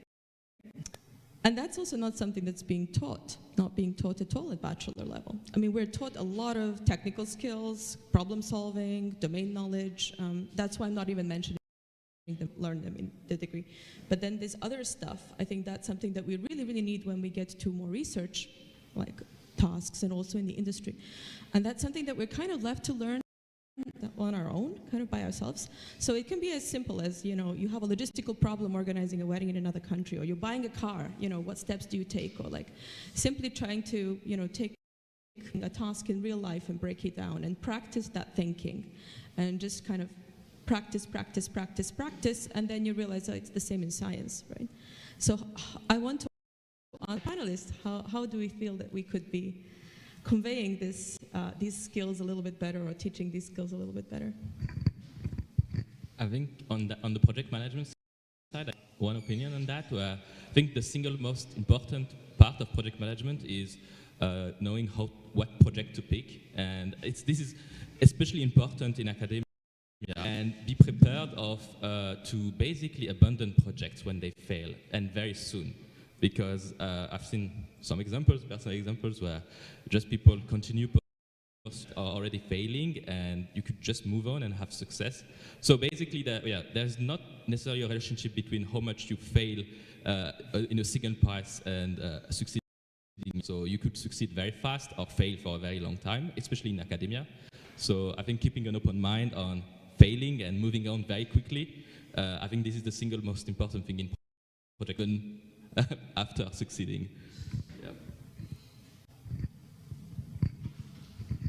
Yeah, I mean, I definitely agree with that point, but that's also on the to communicate that we have constantly failed and we are constantly failing, and this is expected of the students. And if this basically, since, I mean, if you don't fail, then probably, I mean, the problem is probably too easy. Or maybe you found, I mean, sometimes you just find the right solution immediately.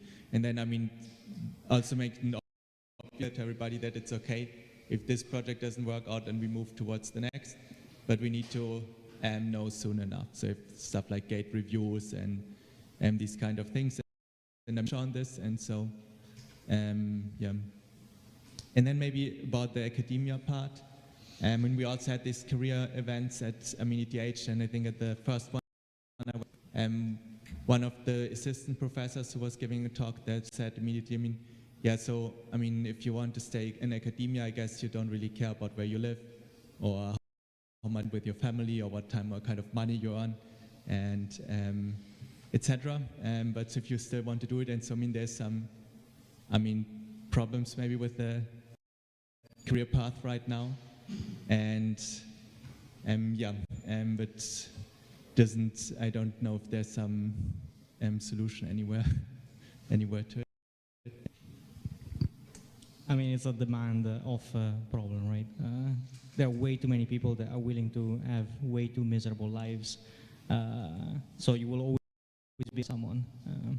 So I feel like the solution is providing alternatives earlier on, so that not too many people get stuck in at the bottom of the funnel. Yes. And yes, picking a project is a skill on its own, but that's not the skill of how you solve a project. You can pick the right project, but you still need to chop it up in the right places. Manageable. But I think moving on quickly when you fail a certain path is part of the success of a project. Like when to move on after failing is like critical thinking and yeah, also a bit of courage to move on, because sometimes you have invested so much time that you're like, okay, I will just lose so much of this effort. Actually, that's the wrong thinking. You should just move on.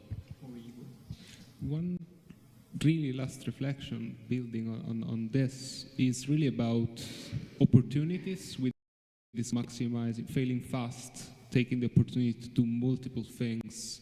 But you also see sometimes that different locations, different institutions have different opportunities. So what do you think could be a level playing field in this context? What would be what, sorry, I didn't. So how can we all have, let's say, the same opportunity? That means access to resources or maximizing our chance to land maybe creating new jobs. Of course, it's a very systemic question. I understand it. Maybe I'll kick this off by starting with education. I think this is very important. I mean, I'm not really the one to answer this question. I left my own country to get opportunities. So, I mean, the answer, it's not really not the answer necessarily. But now that I'm in the position of an employer, we get a lot of applicants from very, very different backgrounds. And honestly, we don't care where people, as long as they have the right skills. And that's why I say education and the right mindset is what we value a lot. Now, how to get access to education if you're coming from a community where like on a regular basis, or maybe you don't have access to high performance computing or the right kind of skills. And that's the answer is, it's you go online and you look for it, because now there's a lot more content online. There's a lot of courses you can do for free in your spare time, as long as you have an internet connection, which I know is also not ubiquitous everywhere, so just to mention. But then you're recording all of this, and we're going to put it online, and this is going to be a resource. And we've been running now these workshops for the past 7 years, I think, and for many of these, almost we've recorded the talks, and they're still available online. These websites still running, and it's not just us. Many people running these events. Many people are participating hybrid online, watching us now from the world. So I think that's a very, very important thing. So every individual has the power to do this if they wish to do this, and then as employers, that's what we really what leveled for us. So people having these skills and practicing and reaching out, asking questions on Zoom chat, asking questions on Slack, getting engaged. That's the way to create for yourself. So, yeah. I think, yeah, this conference is an excellent initiative for that. I think another, in the new age, way to eat a bit the inequality. Obviously, you have much more opportunities in some areas, and that's just a fact. I think contributing to open source project is a nice way to do that and to get yourself known. I mean, Martin is all big contributors to the open source in our community, and we have different open source projects here, and like it's an excellent way to get yourself known to other people. And master students have been hired as PhDs because they contributed to some open source project, and sometimes you can contribute small things where you don't need so much resources. And yeah, so contributing, and don't be too afraid about making a pull request for the first time. I think most of the people who manage open source projects are actually quite respectful, and yeah, they won't shame you at all. I think it's normal to have a pull requests that are not perfect first time and then get better. Yeah.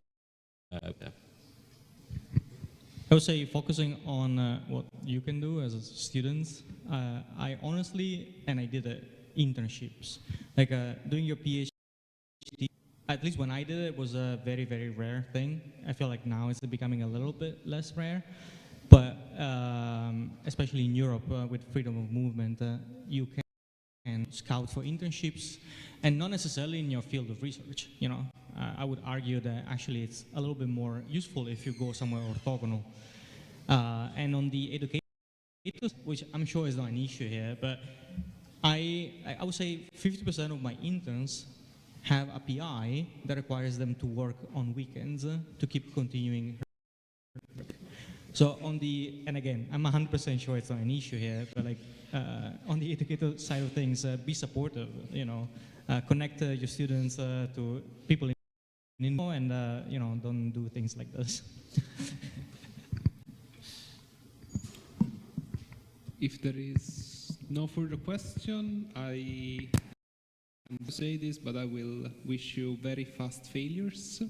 And after that, I guess I would like to thank all the panel for this session.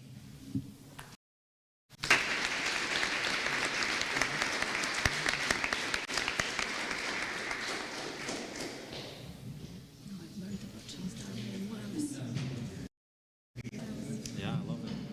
I'd like to read his book.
So welcome back to the afternoon session.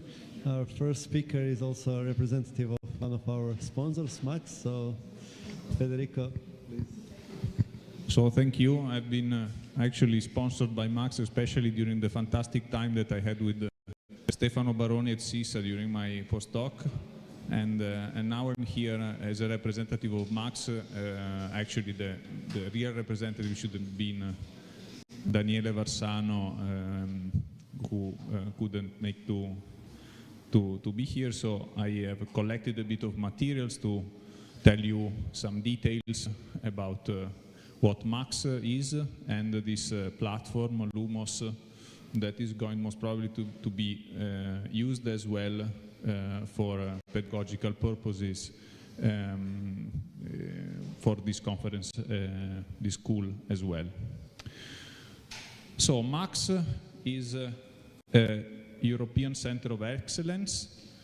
Its acronym stands for Materials Design at the Exascale. And the main goal of Max is to enable the open source community codes in electronic structures, in general material science, and they're porting their workflows on exascale machines. The history of Max, so Max is 10 years old now. It started with the first phase from 2015 to 2018, then a second phase until 2022, and now we are in the third phase that will last until the end of December 2026. It is organized according to four key actions. The first one is to restructure Max flagship codes towards extra scale and extreme scaling performances. The second one is the design and development and also implementation of architecture and their orchestration on new machines. Also partially, one of the other goals is the co-design of energy efficient codes and improving the efficiency of the codes, also in terms of energy for HPC architectures. And I will mainly focus on this last point, this fourth point, that is to widen the access to codes and to foster the transfer of know-how to the user communities. So mostly the skill transfer and pedagogical purpose of the action. It's organized among 16 partners with unique expertises in material science, software development, code validation, data management, and also, again, in terms of communication and outreach of the results. And here is a picture, a scheme about the partnership. You can see the core lighthouse codes on which Max builds. There is a lot of institutions, both from the academic point and from the industrial one, that are part of this partnership. So, specifically, the fifth work package that is addressing the fourth goal, the one about skills and training, let's say, is about, so the goal is to address the skill gaps and support high performance computing application materials, and also to broaden the user base of these flagship material science codes. And this is organized into three tasks. The first one is to fill in the pipeline of a new generation of code developers. So again, people here, advanced training for academic and institutional code users, people again, and the coordination and contributions to transversal training initiatives, people again, students, and so on and so forth. And this is why there have been a lot of events that were sponsored by Max. These are the ones reported for 2024. They cover schools, workshops, and hands-ons. Here I also indicated the main the code in which these schools on which these schools were aimed at, and you see that there is also the machine learning modalities for material science conference workshop in Ljubljana of last year. I just indicated several codes because, like this school here, you have seen there are several codes that are not part of these suits like Quantum Espresso, Fleur, Siesta, or Yambo, but still there are many codes that it's worth that community starts using and contributing to. And this is just a bunch of numbers just to tell you the orders of magnitude of the people, of applicants, participants, lecturers, and tutors involved. And the first column, so the column of applicants with a total of almost 800 people, tells us that there is a continuous interest in these kind of schools and tutorials and hands-on. The second one, so the participants are of course a smaller number than the applicants, and this tells you that there has been in any case a selection on top of this, but still that there are many people, like 430 is quite a significant number for our community of people that have been trained along just last year on Max Code usage. And the last two columns, so lecturers and tutors, tell us about the important effort in organizing teams that deliver training. And these are some of the events for 2025. Of course, there is our school as well. In terms of statistics, it's also interesting to look at the kind of good numbers that we have expressing interest, quality assessment, and training materials. We have also had some very good feedback received from anonymous surveys that were done after these schools were completed, and so we gathered all the feedback from the participants, and we see that more or less the trend ends on a high level in the last, so 2023 and 2024. And several events have been also made with national competence centers in high performance computing. I will speak about this in deeper details in the next slide. There is still quite a huge gender balance gap. It's acceptable. It's rather acceptable for participants in terms that the community itself is more or less with these proportions, and unfortunately, it's still there is still a lot of work to do.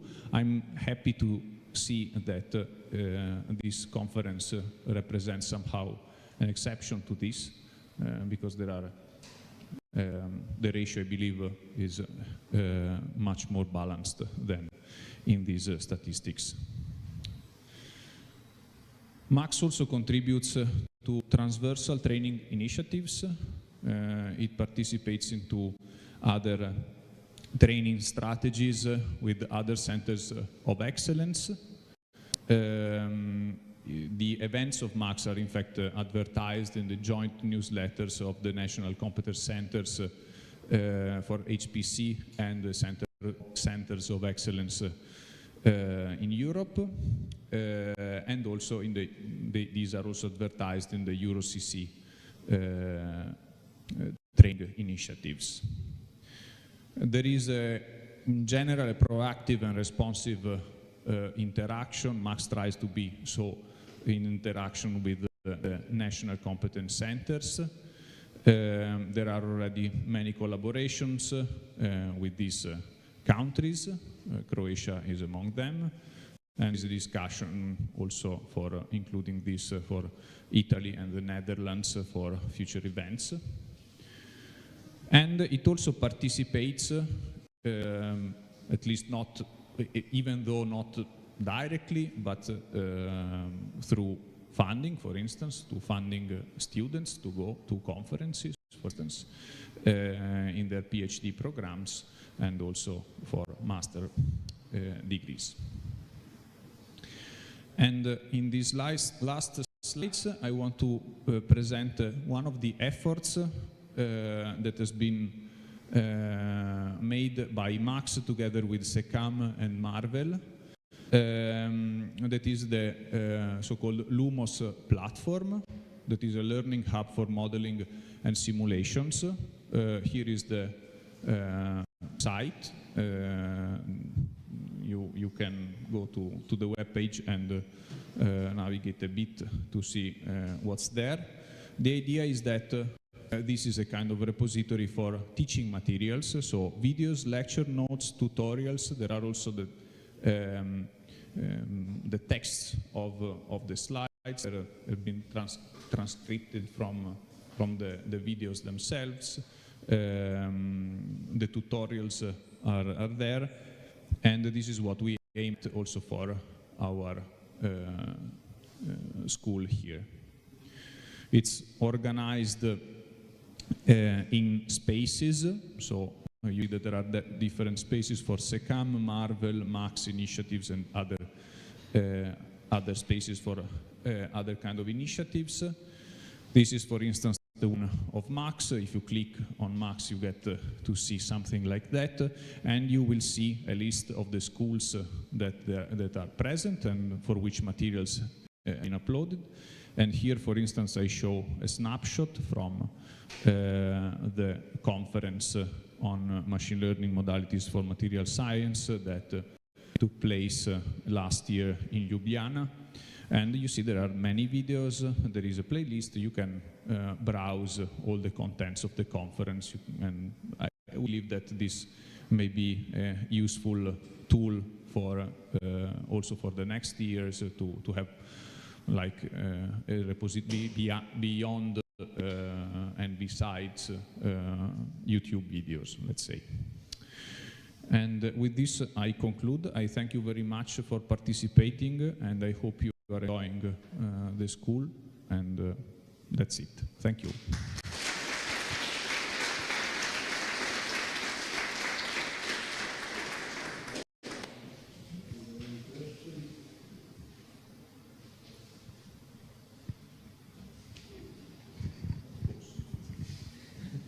Okay, great. Thank you a lot, Federico. So our next speaker is...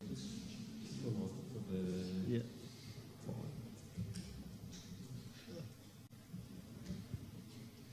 Okay. Thank you for being here. Thank you to the organizer, in particular to Ivor, that when I was registering asked me if I wanted to say something about what I'm doing, and so I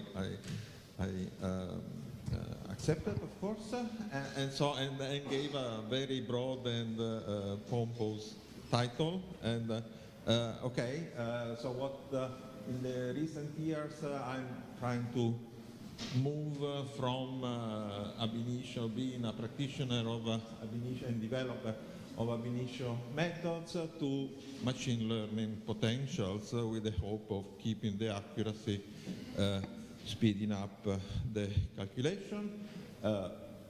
This I think you already saw, and this is the main idea. This field is 20 years old. Started with Beller, Parinello, and then Gavorciani, Sandro De Vita in UK, and is being developed by many people. And in principle, if we could, naively, what I would like to have is a potential that is general, unbiased, can deal with any system, with electrostatics, van der Waals, data efficient, and everything. And of course, this is not easy, but we are actually with the, we are approaching this goal. And the idea is to replace DFT calculations with fast methods based typically on locality. So you express the energy of the system, total energy of the system, in terms of sum of atomic features, sum of atomic energies that you can express in terms of the local environment descriptors. And this is what gap potential and Beller-Perinello neural network potential, etc., were doing. And I never did anything on that. But these are the people that actually worked with me since a number of years in Trieste. And they produce a code which is not state of the art, but is a decent code that we have under control, and so we can experiment. We can experiment with the different features. And the first things that we did was to try to generate unbiased general potential for an interesting system.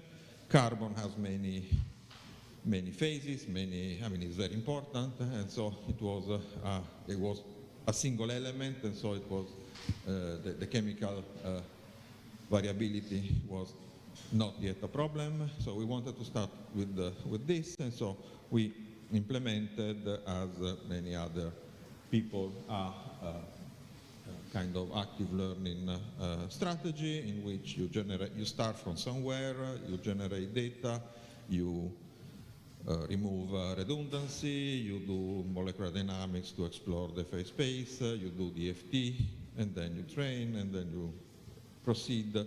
And by doing that, and a few times, you generate enough data, enough diverse data, that you are confident that the potential that you generate is sufficiently robust. One thing that happens is that as you, at least this happened to us, and I think it's a general thing, is that as you include more points, more data points, because we are more diverse data point, the accuracy both in training and validation not necessarily improve, in the sense that if you keep the same architecture, because of course you are adding more constraint, and so you are asking more to the same level of flexibility. But in general, this is something that I think is general, that you may have very, very accurate potentials if you focus on a specific region of the phase space. So if you look, okay, this is a distance from a reference system. In this case, the reference system was diamond. And if you are very close to the diamond structure, so you include all the structure with very close to the diamond structure, you may have an error of a couple of millielectron-volt per atom, and a small error of 50 milliV per angstrom. However, if you then test this on a very general, on structures that are farther from this reference, the result is horrible. On the other hand, as you train on more diverse structures, the overall error may be worsened. So we have an error of like 20 millielectron-volt per atom in that case, but this error is kind of more robust. It is a kind of maximum error that you have for all structures. So there is a trade-off between how, okay, given the flexibility of your model, the more specific, the more local is the more you restrict yourself to a particular polymorph, to a particular system, the more you can have very accurate models, but if your simulation then move farther from this reference for which it was trained, the result may be unpredictable. Instead, you may accept a larger error, but if you include enough structure, this should be rather robust.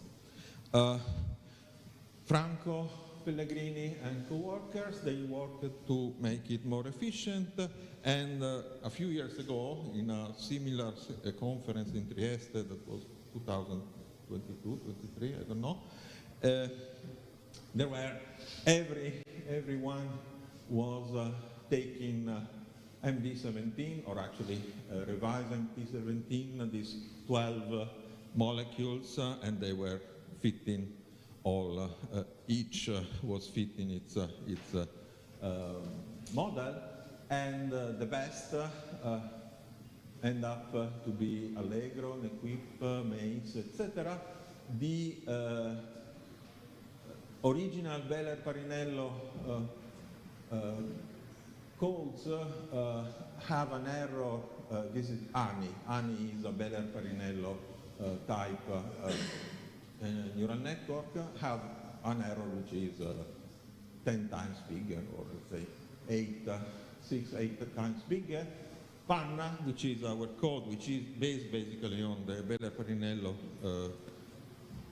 setup, is comparable, and okay, by chance a little bit better than the ANI code. So just to say, we work to, within the limitation of the Beller-Parinello approach, we were fine, not state of the art, but fine compared to similar things. And yeah, of course, more configuration you train on, more you can, as we said, as we saw, more you can reduce the error. And in this case, a little bit playing with the dimension of the model, we can improve a bit, but not so much. I mean, small, mid, big is not so different, but it is of the order of Nequip for L equal 1, while Nequip L equal 2 is much better and comparable to Mace. However, if the accuracy that you can arrive at is enough, we had a little edge that the model was actually faster. At least this is what we saw, let's say, in some tests. So again, small, mid, big Panna calculation didn't make really much difference. It was actually using the GPU very efficiently, and so we didn't see much difference in the three implementation, and it is 4 or 5 times faster than these more accurate methods. That, however, if the accuracy that you get is enough for you, that could be an advantage. Beller-Parinello is limited. It was shown by Gabor and Gabor-Ciani, Michele Ceriotti, and others, that actually they have kind of not enough expressivity to this. I think Martin said this morning already that you don't have enough expressivity to distinguish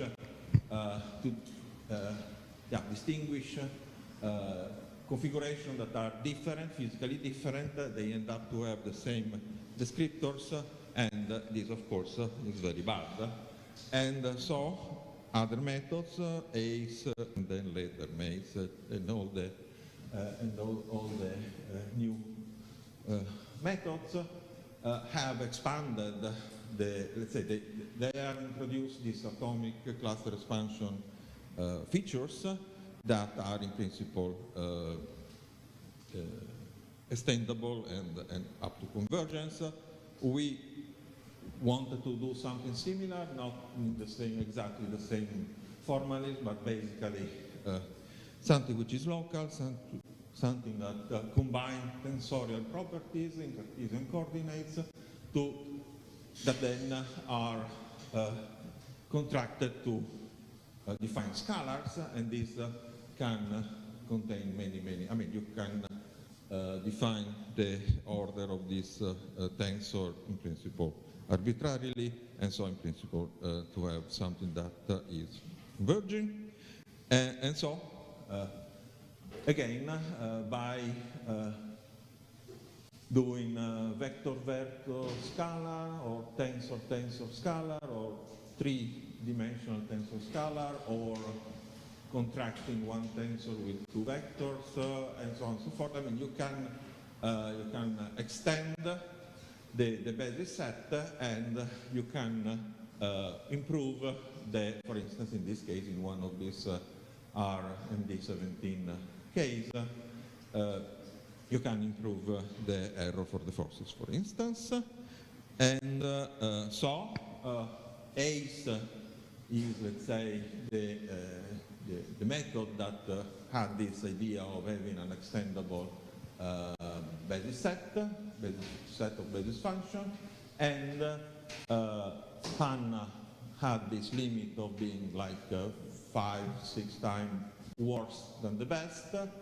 ACE was an improvement, and it's only 3 times worse than the best, and our latte method is basically on par with ACE. So we are not yet at the state of the art. We are thinking how to improve, but basically we are similar to the ACE method. So far, so good. When we were still working with the Bella-Torinello project idea, we started looking at carbon because we were interested in carbon electrodes for lithium battery, and lithium, of course, may have charge transfer with the carbon, so the electrostatics is relevant, and so we have been working on that. And but there are various ways in which you can try to overcome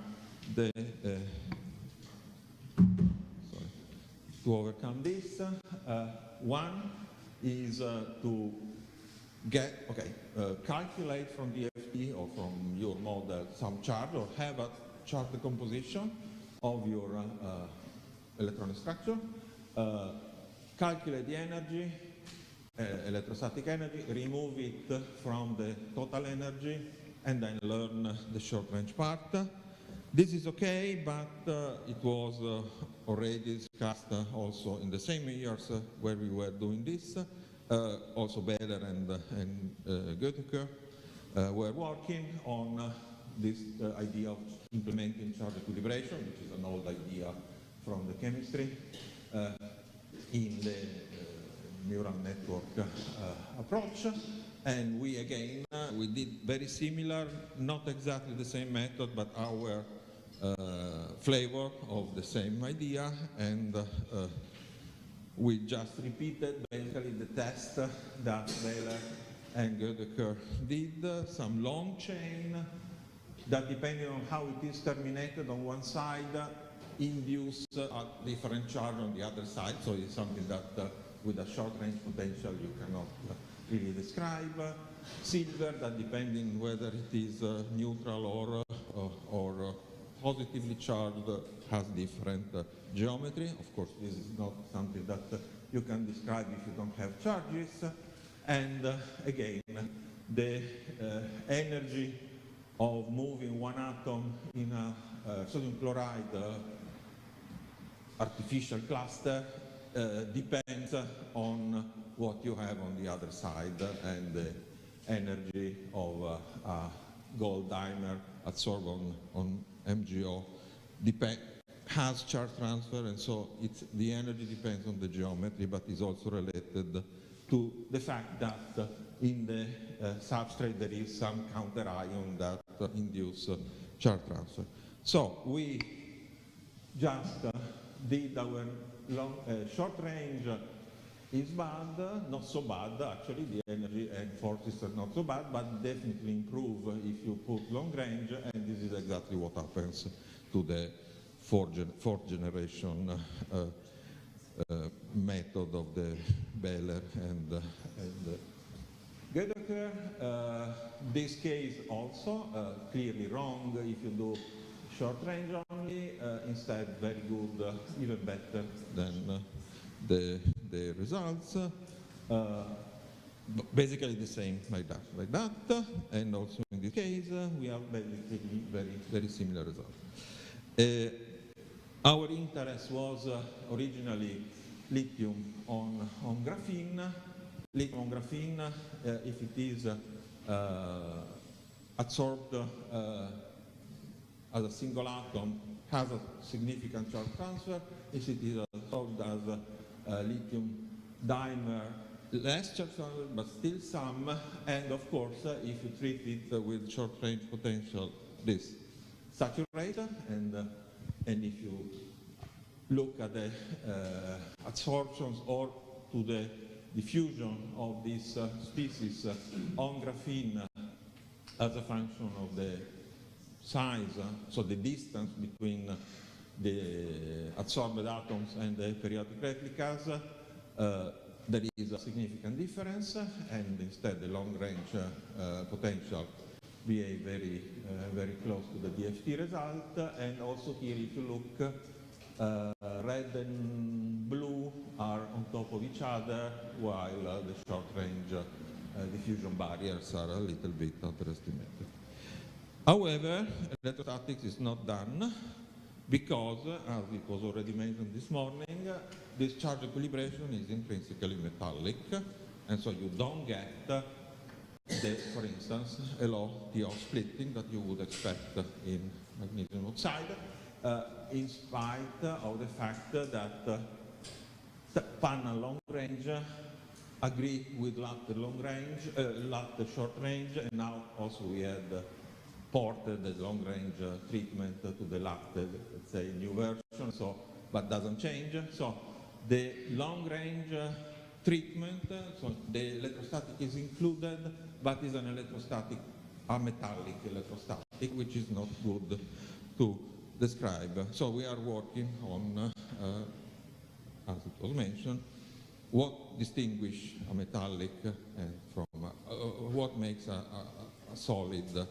metallic and what makes a solid insulating. This we know, but how to have a model that depends on some local definition can do one thing or the other. Okay, these are the people that did the work. They are not around anymore. Emina is in the US. Franco joined her recently, and Yusuf is in the US. Ruggero is still in Trieste, but he will go to London very soon. So this, however, thanks to PNRR, to some funding from the ministry, I got a number of projects, and so there are new people that are working, and Mina Taleblo was supposed to be here, but she cannot be here. Apollinario and Francesca are here. They have two posters downstairs, and you are invited to visit their poster, and the other have been, some of them have been working on some, as I mentioned, I've been working on some of the issues that I was mentioning, and thank you for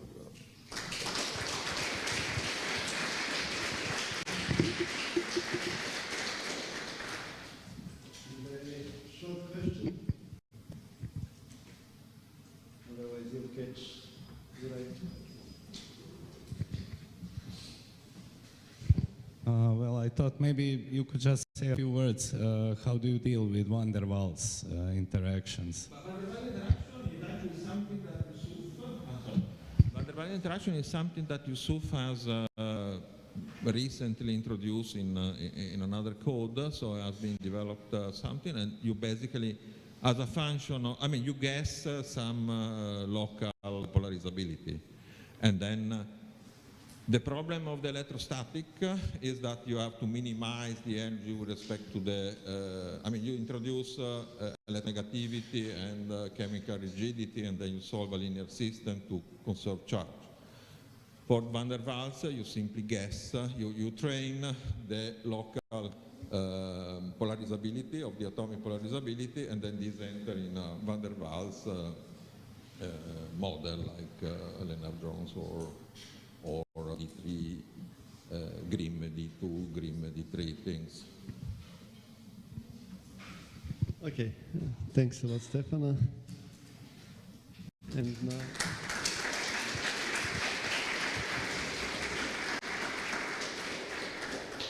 Okay, and then we have the last speaker before coffee break.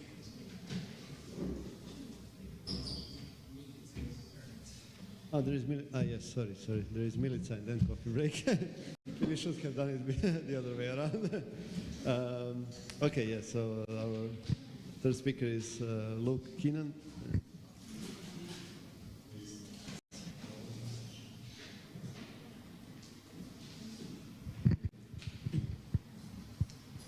Okay, hello everyone. It's my pleasure to be here today and talk to you about my project on machine learning accelerators for quantum transport. I'm very happy to be supervised by Professor Stefanos and Vito back in Trinity College Dublin. This is about a presentation on the work that I've been doing for about the last year. So let's get right into it. For making machine learning models, we want some kind of target system to test our predictions on. So we've chosen a gold metallic point contact, and as you can see, there's a single atom in the center, and transport of electrons through this material is entirely determined by the energy levels of that single atom. Now, experimentalists, what they usually do is they will apply some piezoelectric voltage to pull the system apart, and it'll get very, very thin in the middle, so there's only one atom left. And then you get quantized conductance through the material, which you can see here from these steps. Now, you would repeat this experiment many, many times to be statistically significant, and then you would make this histogram so that you can properly see where you are getting quantum inductance, and from this you can draw some conclusions about what structures are favorable when you're pulling it apart and what the actual electronic structure of the material is. Okay, so if we were to use DFT for this, it would be a big problem because it's a very large system. Gold has quite a large basis. If you were using molecular dynamics, you'd have to do it over some time scale, and those are very expensive DFT calculations to run. So how do we do these kinds of simulations? We use this code called SMEEP, which we've made in Trinity. You model the system as having a left lead and a right lead. These are semi-infinite bulk electron reservoirs. So electrons will basically start here, go into the scattering region, and pass through to the other side. Oh, just for jargon, this is sometimes called the scattering region. It's sometimes called the extended molecule.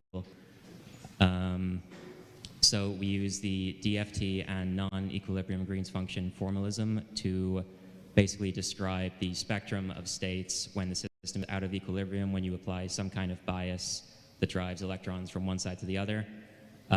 So the central quantity is the Green's function here, which, as you can see, depends on the Hamiltonian of our system, just the system here. These self-energies also characterize the interaction from this lead and that lead. We're mostly going to restrict ourselves to conversations about the system in equilibrium when there is zero bias in total. But if we were out of equilibrium, the bias would raise the Fermi level of this lead and decrease the Fermi level of this lead, and to try to equilibrate, electrons would be forced from one side to the other, and in that case you could calculate the net current from this. You can also see we get the charge density from the Green's function as well. But the central quantity we're just going to focus on for the moment is this transmission coefficient, which is basically just the probability that an electron that happens to be here can be scattered through to this other side. But we're still at no bias, so there's overall net current of zero. Okay, we have to use some kind of self-consistent field cycle, like a lot of DFT plus something else codes. So like all of them, we start with some gather the charge density, construct the Kohn-Sham Hamiltonian, then we can construct our Green's function.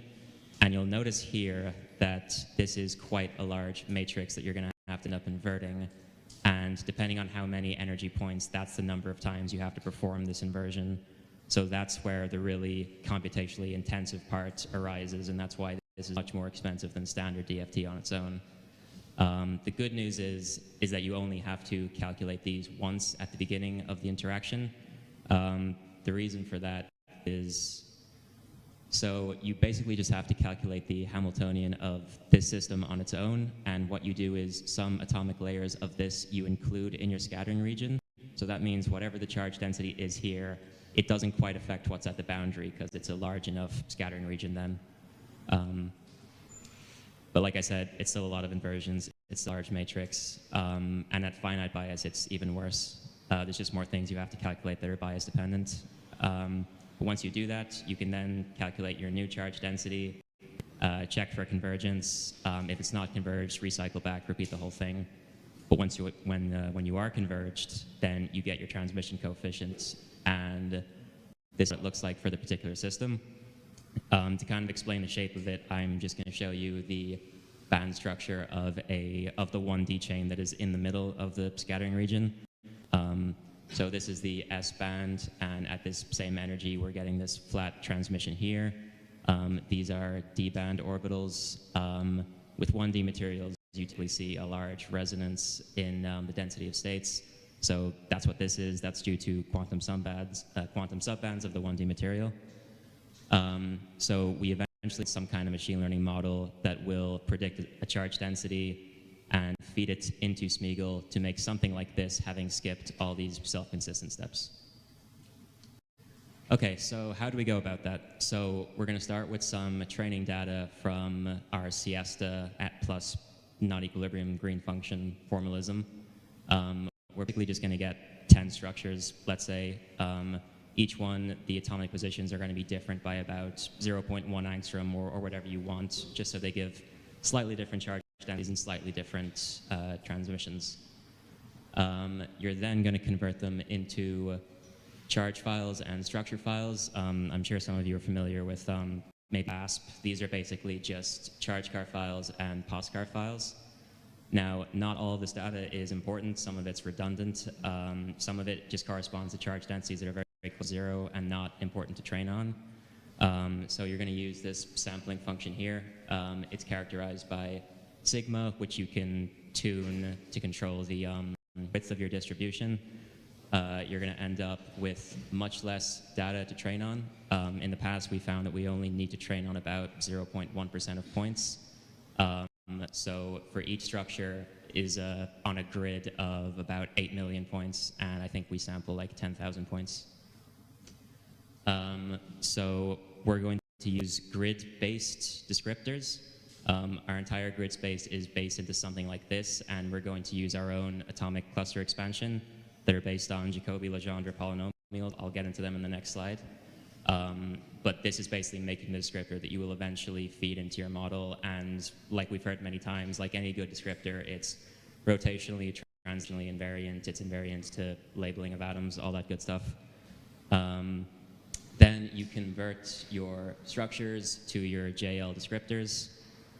You can use very simple scikit-learn bridge regression codes just to find whatever coefficients that minimize this loss function. So this A here is our vector coefficients, and this X is just our input of descriptors. So once you've done that, you just get a test structure, you feed it into the model, and it'll tell you what the charge density is, and then you get your transmission coefficients. So a quick word on the JL. I'm not really going to lean on it too much because I think we'll be here for a while, but the key quantity is this here is the distance from a certain grid point to its nearest atom neighbor. And the key takeaway I just want to focus on is if this distance is at the cutoff radius, your JL polynomials will just go straight to zero. JLs depend on an N, an alpha, and a beta. Here is when alpha and beta are equal to 1, you can just see we get smooth transition to 0 at the cutoff radius. So that's for our one-body term. For our two-body term, we use doubly vanishing Jacobi polynomials. We think it's an appropriate assumption that for grid points very, very close to the center of an atom, all that matters is just the one-body term. The one-body term just looks at one distance, but the two-body term will look at atom pairs.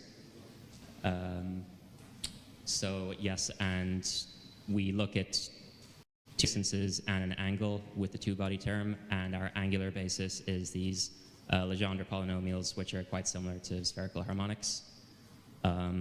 Yeah, so this is the aptly named doubly vanishing Jacobi polynomials.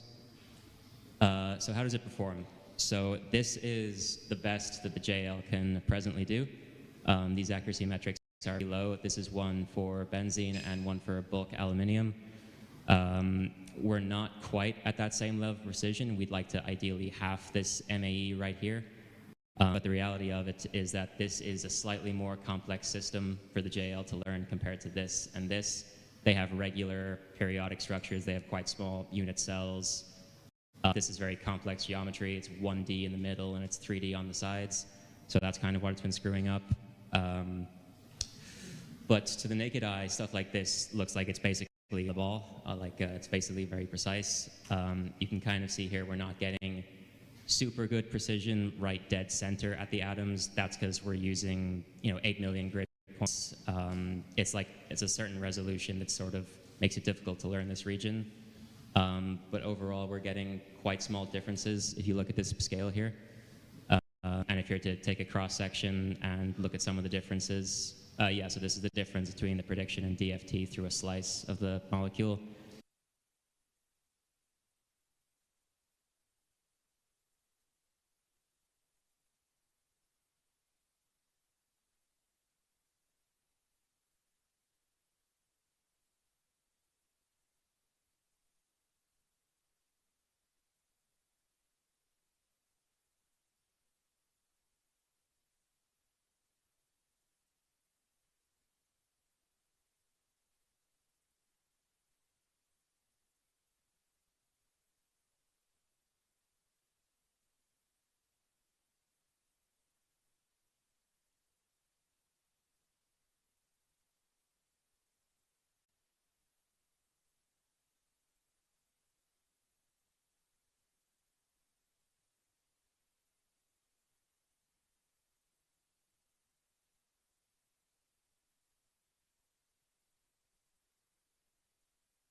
Before I start, I would like to thank the organizers for putting together this event. I've enjoyed this enormously. I've sat in the lectures. I've learned something.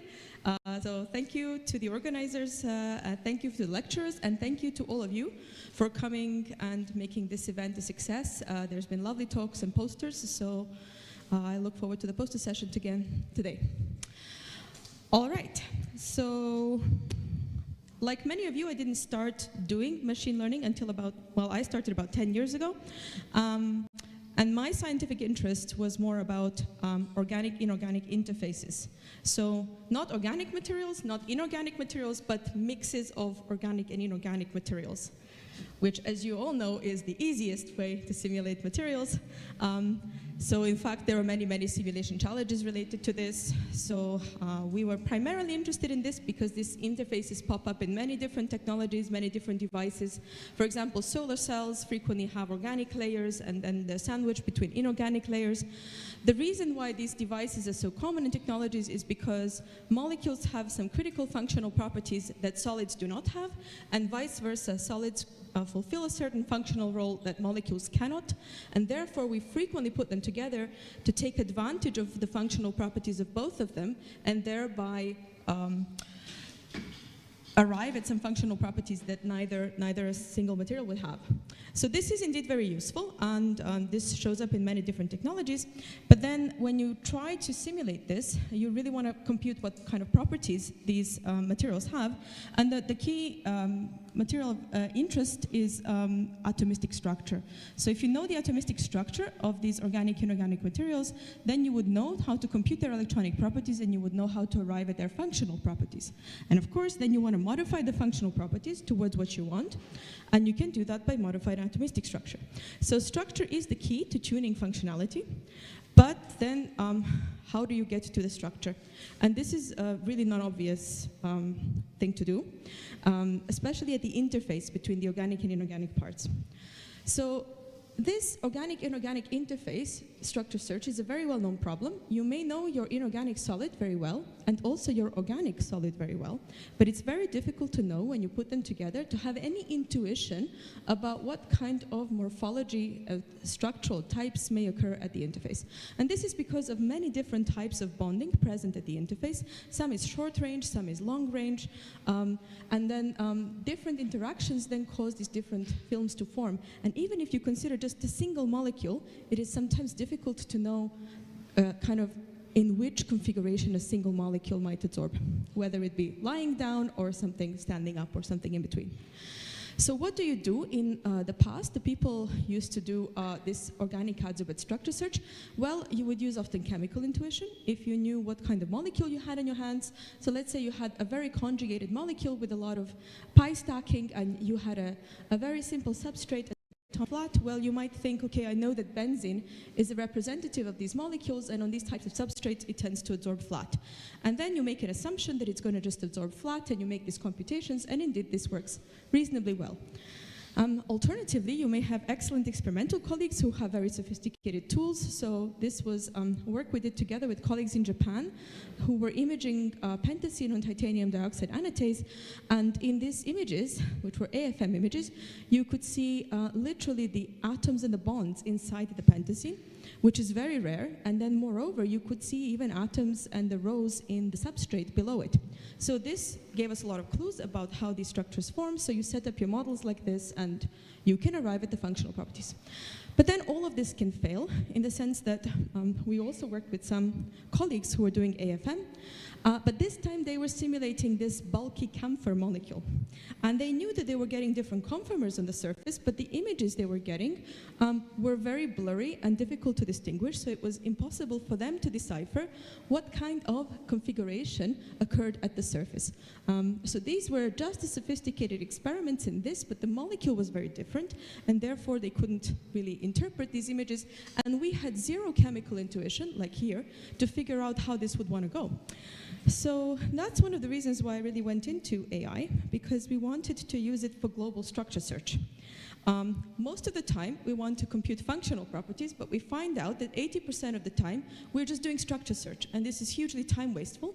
So we wanted to try to use AI to cut through the structure search, and we looked for a tool that could help us interface DFT simulations with AI, in a sense that AI would then perform DFT for us, and perform this kind of sampling in different ways, and then just learn about the energetics and tell us, okay, these are the most energy favorable interactions. So if you think about this laser pointer as a molecule, we wanted AI to just move it around without our interference, and then learn about the energetics, and then give us the global minimum of absorption. And so in a sense, we wanted the AI to play kind of molecular Lego, treating a molecule a bit like a Lego block. So this is where we arrived at active learning. So when we started talking to computer science colleagues 10 years ago, they said to us, well, why don't you use active learning? This is a key tool for us for optimization. And this is indeed what computer science does when they want to do autonomous optimization. Autonomous means without any human involvement. So this method was kind of famous for taking the human out of the loop. As many of you have mentioned today, again, this is a global optimization method, very well suited when you are optimizing unknown black box functions. And the reason that this model works very well is that it builds a surrogate model for the black box functions, and it refines this surrogate model, and it searches for optima. And as we refine the surrogate model, at the same time we arrive at the optima of the black box functions. So this is an iterative process, and you do have to start with some data, and then there are two steps to this process. Step one is Bayesian regression, where you do the model fit. And I say here that we fit the data with a distribution over functions. So we don't fit the data with just one function, like a straight line fit, for example, but with several different functions, and that's what makes it Bayesian. That's the probabilistic aspect of it, that you fit with a distribution over functions. And then, overall, this is just a regression, so you use this information from the regression to build the acquisition function. And that tells you where to acquire the next data point for maximum benefit. Again, what constitutes maximum benefit may be very, very different in different applications, but nevertheless, you would then evaluate this data point, add it to the data set, commence this process again, and go on and on until it converges. So now I will spend a few more slides on Bayesian regression and the acquisition function steps, so you get to hear about the mechanics of it all. So this is an image from the Bible on Gaussian process regression, Rasmussen and Williams. If you're interested in these tools, please pick up this book.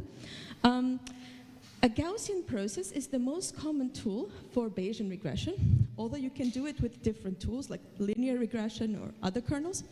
And the Gaussian process is a concept from applied mathematics that exists in two states, a prior and a posterior. A prior of a Gaussian process is simply a collection of functions. Any one of these functions in 1D, shown here, could be the solution to our 1D surrogate model, but we don't know which one before any data is taken. So this is just a coexistence of many possible solutions in the Gaussian process prior. Now imagine that we take two data points, for example, here and here, and now we take this existing prior and these two data points, and we apply the Bayes theorem, which then helps us to compute the Gaussian process posterior. And what the Bayes theorem does, it collapses the space of all possible solutions to only those that pass through these two data points. All the others are discarded. So these are the only ones that are permitted, and now you can still compute the average of all possible solutions, because you can see that still very many are permitted. They are all shown in these dashed lines. And this full line is now the average of these possible solutions, and this constitutes the posterior mean of the Gaussian process posterior. And then the space spanned by all the possible solutions is what we typically call the posterior variance of the Gaussian process posterior, and it somehow describes the model's own confidence in its own fit. So where the posterior mean goes through the data points, we are very confident that we've fitted the right model in these regions, for example. And this is why the variance vanishes and the confidence is high. But far away from these data points, there are still very many ways for these functions to look, and we don't know which one is the correct one, and therefore confidence is low and the variance is high. And this posterior variance is what makes a Gaussian process regression, or the Bayesian approach, very powerful, because you get another piece of information about your machine learning model fit. So Gaussian process regression is a cousin to kernel ridge regression and other regression methods, kernel-based, but the others only give you this posterior mean, which is the real prediction, and you don't get this posterior variance. So this is a little bit of extra that you get if you do Gaussian process regression. Okay, so moving on. This is a kernel method, as I just pointed out, and there are many kernels that you can use for Gaussian process. Linear kernel is one that I mentioned, that's what makes it linear regression, but one frequently used one is a Gaussian, also called the squared exponential, that's what SE is, or the radial basis function, RBF. So this exists in literature under several names, so don't get confused if you see this. And this kernel does have some hyperparameters depending on what kernel you use. We frequently use the Gaussian one, and what this means is that every point on the posterior mean is a normal distribution with some mean and a covariance function. And inside this covariance function comes in the kernel, so any x and x prime, one dimension, is correlated by this expression, and this is the kernel, the Gaussian kernel that we described today, here, the RBF, and in your work you might use different kernels, they are available in many packages. And this is, as you can see, a Gaussian kernel because it has an exponent, and in the exponent is x minus x prime divided by some length scale, and all of this is multiplied by some sigma. And these two are hyperparameters of the kernel, and therefore hyperparameters of the method. So signal length scale comes in here into the exponent, and signal variance multiplies the entire expression. These two hyperparameters describe how fast this full line, the posterior mean, varies in space in terms of x and y, as we will see later. As usual with machine learning methods, we have to take extra care when there are hyperparameters of the method. And we certainly have to make sure that the hyperparameters are optimized to get the correct result. Luckily, we don't have to manually optimize these. In Gaussian process regression, there is a standard process that fits these two parameters to the data. And this is let's see, optimization of log marginal likelihood. So you want to maximize log marginal likelihood or minimize the minus log marginal likelihood. This is why I always get confused. But this is encoded in many codes, and you don't have to really worry about it. You just have to make sure that you put in some initial ones, and then during your fitting, there's this automated process that fits your hyperparameters, and you do want to check what comes out afterwards, as we will see later during the quality control. Okay, so let's say that we've done this, we have fitted this, and now we proceed to the acquisition function. We have our posterior mean, we have the variance, and now we want to sample the next data point for maximum benefit. This could be very different, and there are a zoo of different acquisition functions that you may use for different kinds of benefits. For example, you might want to explore your space as much as possible or as fast as possible, or you might want to find the minimum or the maximum of some function as fast as possible. And when I say as fast as possible, I mean with as few evaluations or data points as possible. So whatever your need is, you will pick an acquisition function, then this is constructed, and you need to find the minimum of an acquisition function. And at the place where the function takes the minimum, that's the place where you will sample the next data point.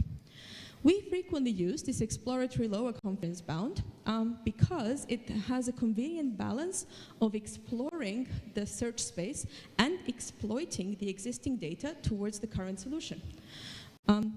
This function takes a form like that. It has two terms. It has a plus posterior mean, which is literally this line, minus a square root of a constant multiplying the posterior variance, which is this gray shaded area.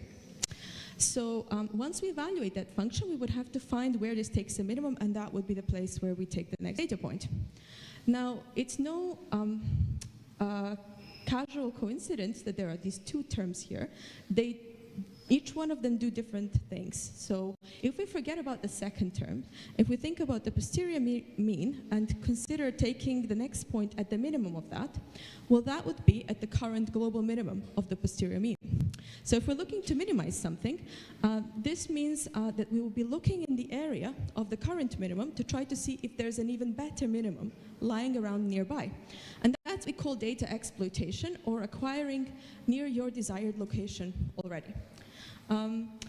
However, the second term is a minus posterior variance, and we talked about the variance being measure of confidence or some kind of uncertainty, also what happens in the regions where we have no data.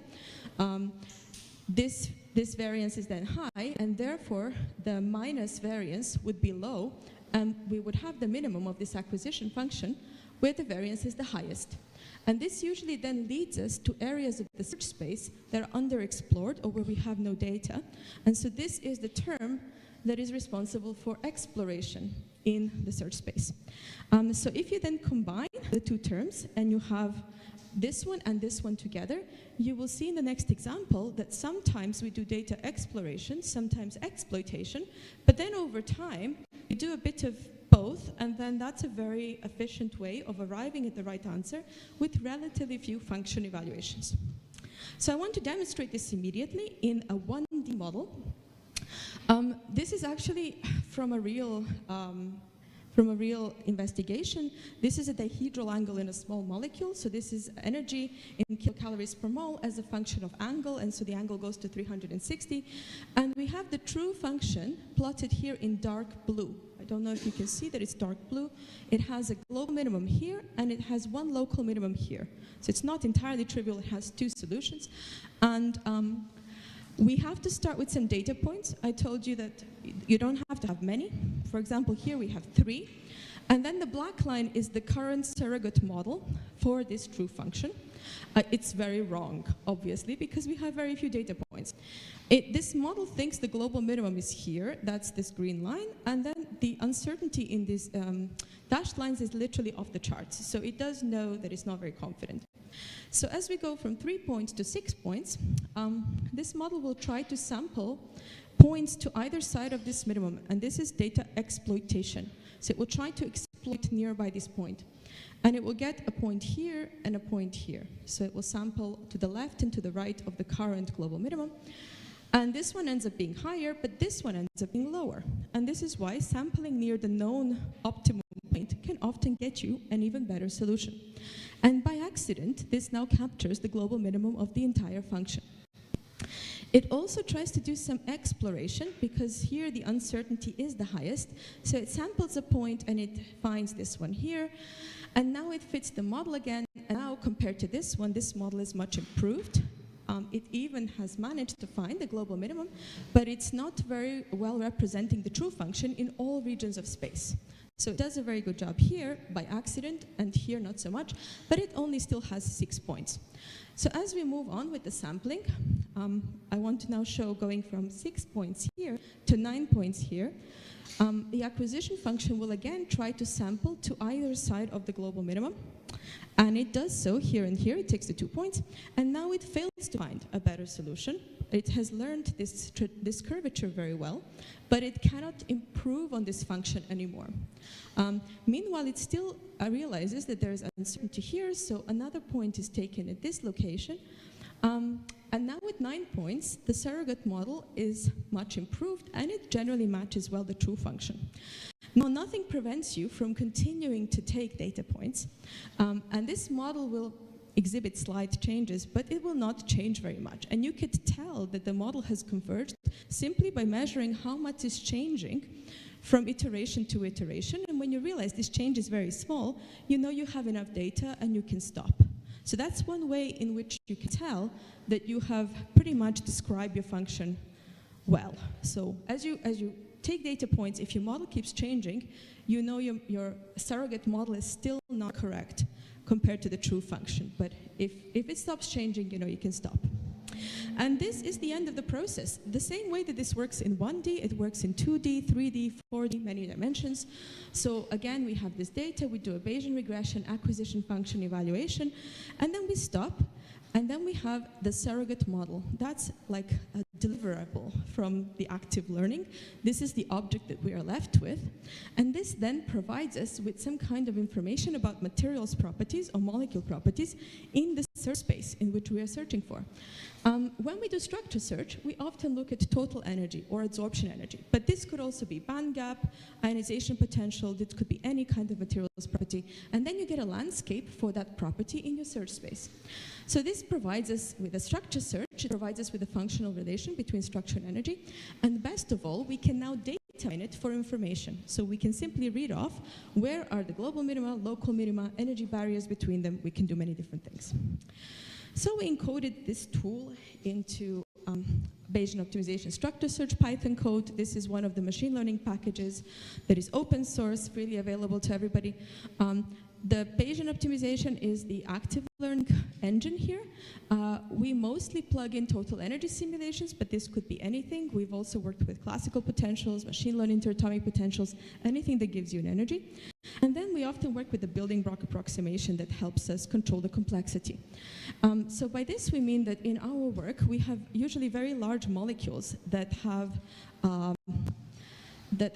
substructures that will not disintegrate upon adsorption. So we usually study packing problems more than say, catalysis or some kind of dissociation problems. So what we can do then is consider what are the subblocks of these molecules, and then once we define them, we keep them rigid.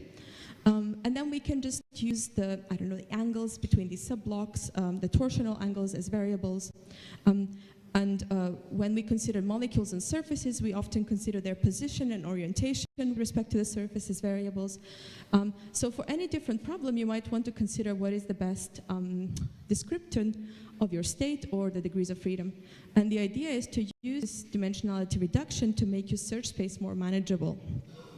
And as I mentioned before, we do total energy simulations, and mostly we use our high-performance supercomputing facilities in Finland.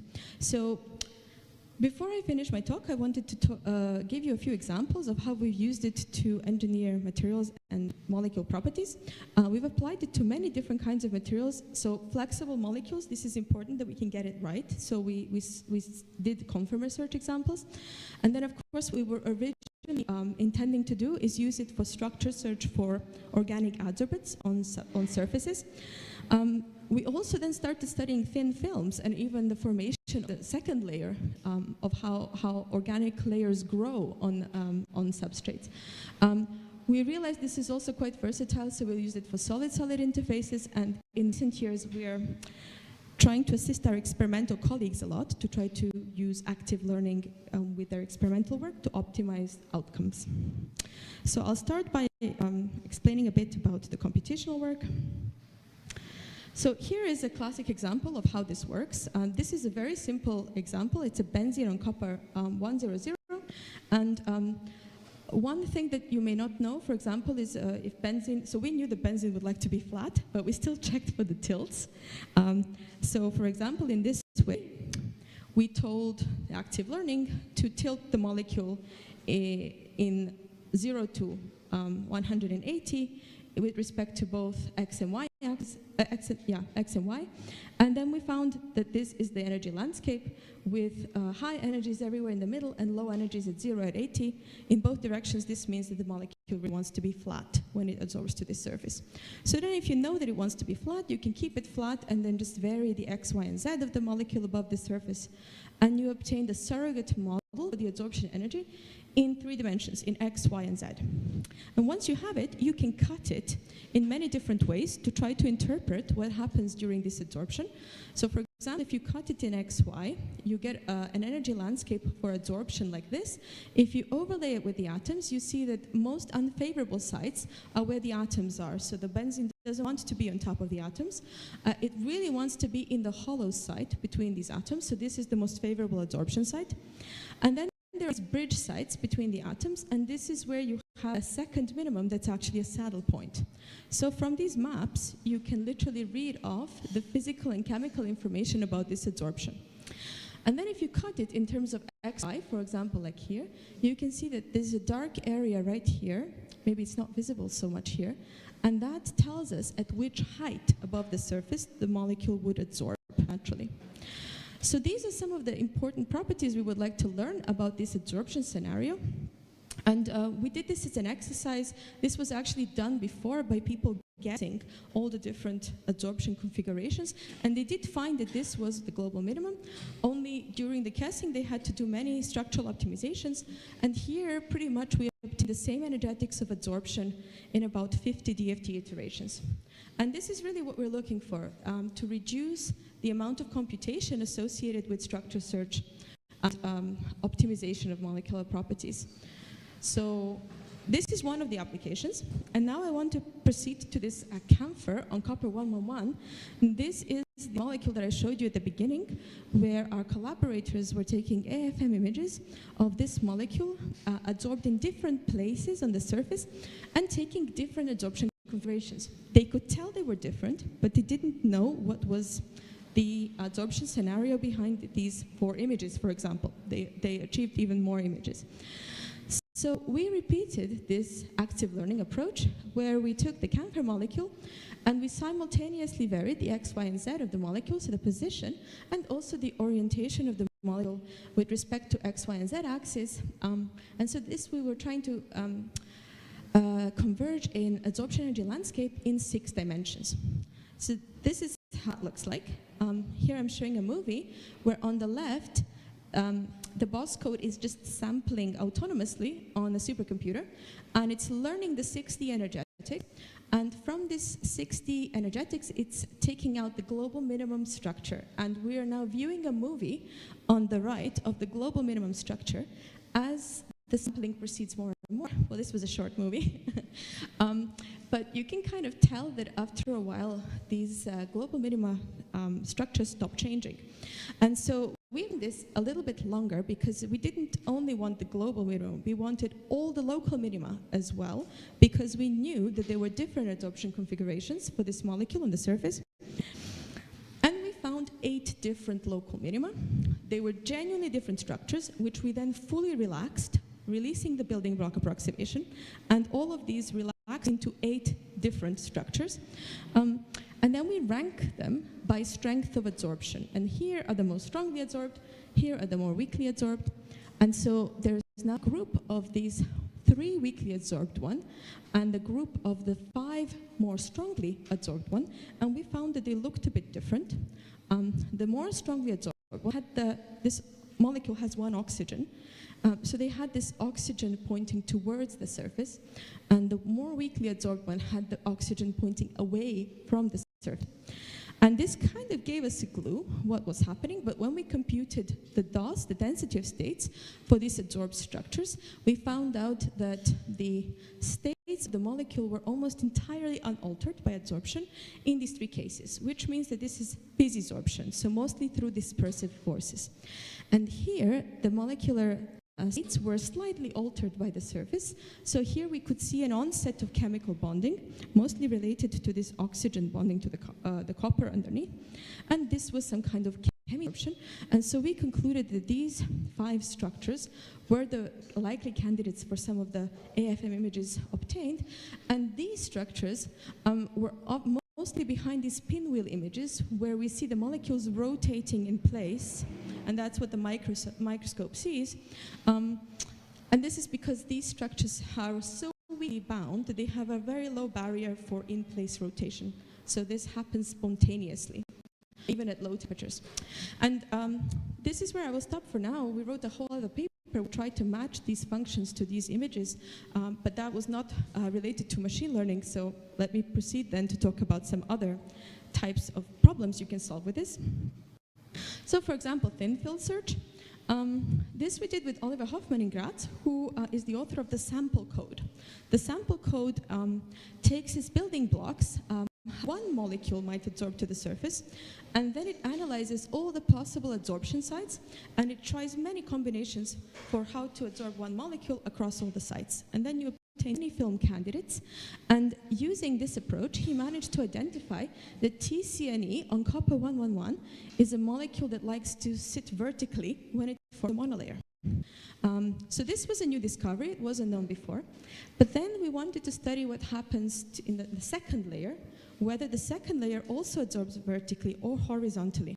And this was relevant to how far the charge transfer proceeds between the solid and the organic layer in the interface. So we always want to solve some kind of function problem, and we don't know the structures. So after the first layer has been formed, all the adsorption sites on the surface were populated.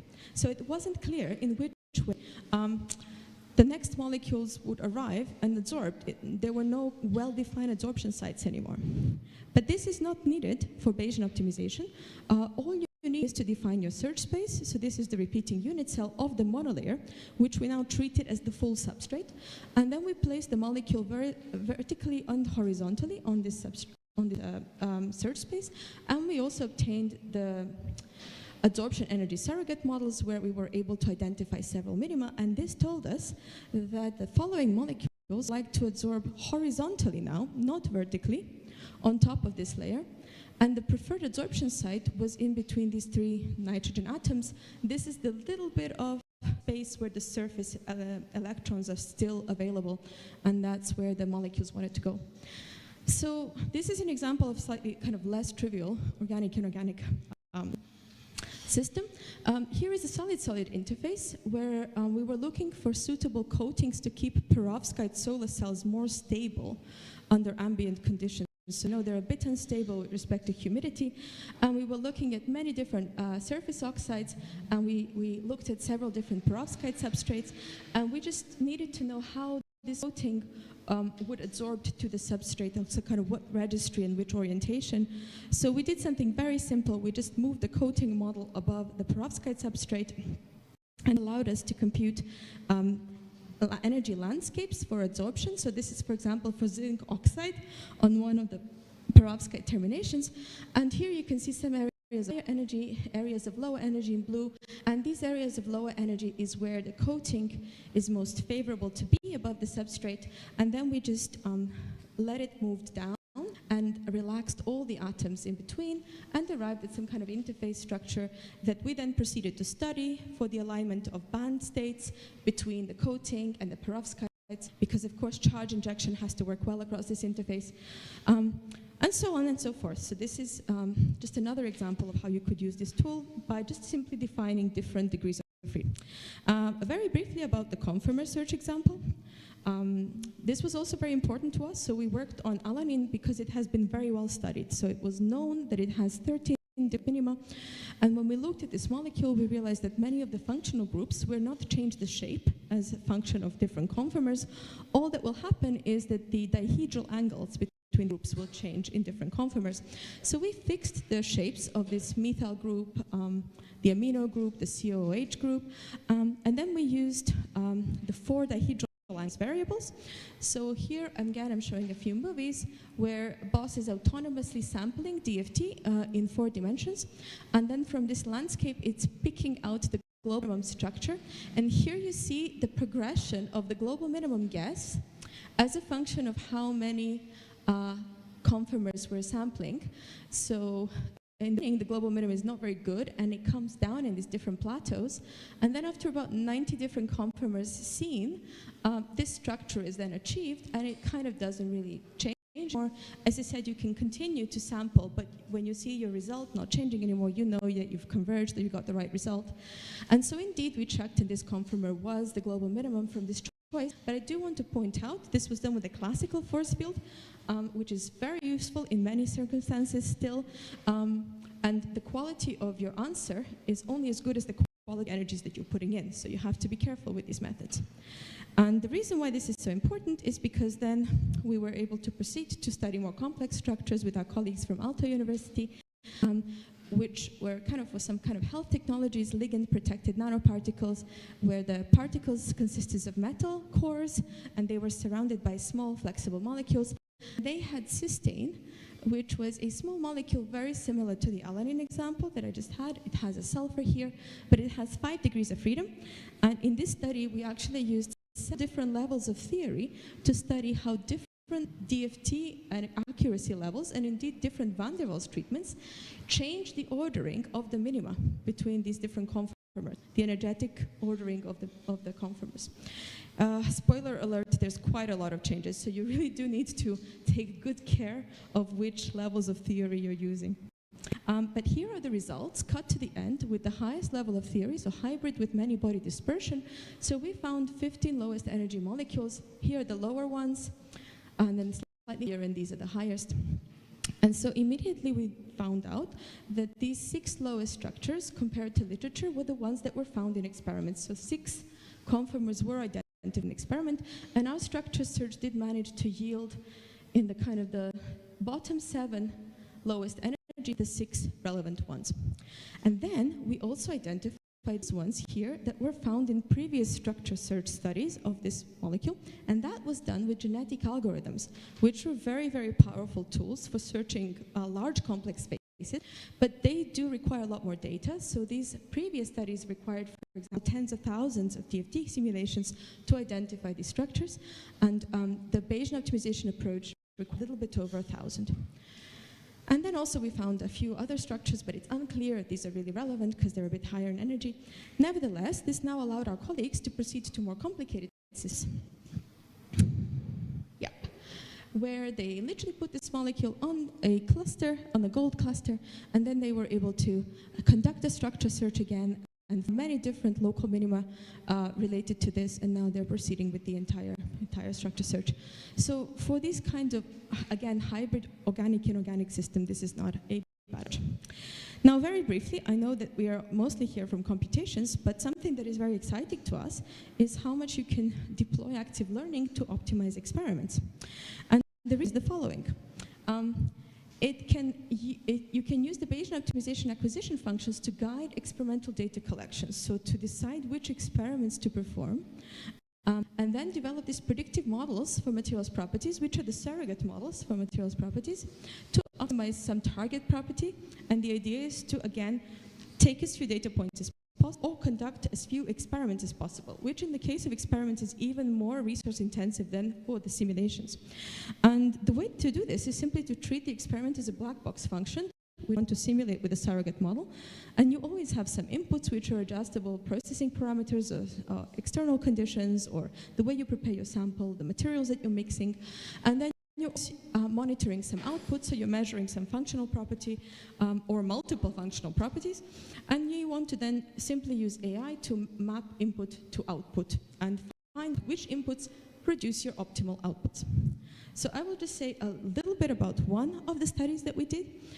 This is about developing biomaterials or extracting them from wood. Finland has a lot of forests, a lot of wood. This is big research in the Nordics, how to extract useful compounds from wood.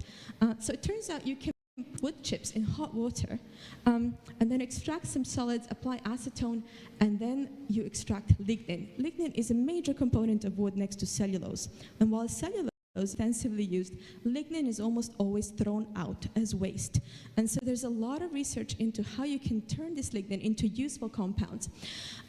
So lignin is a very small molecule, and we realized this process then produces lignin with different functional groups.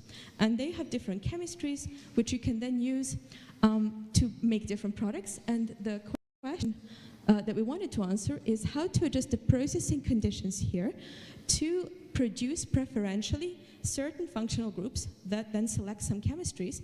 And the only way to know this is to do some NMR and check what kind of functional groups you've come up with. Nevertheless, we took this entire process and we interfaced it with Bayesian optimization.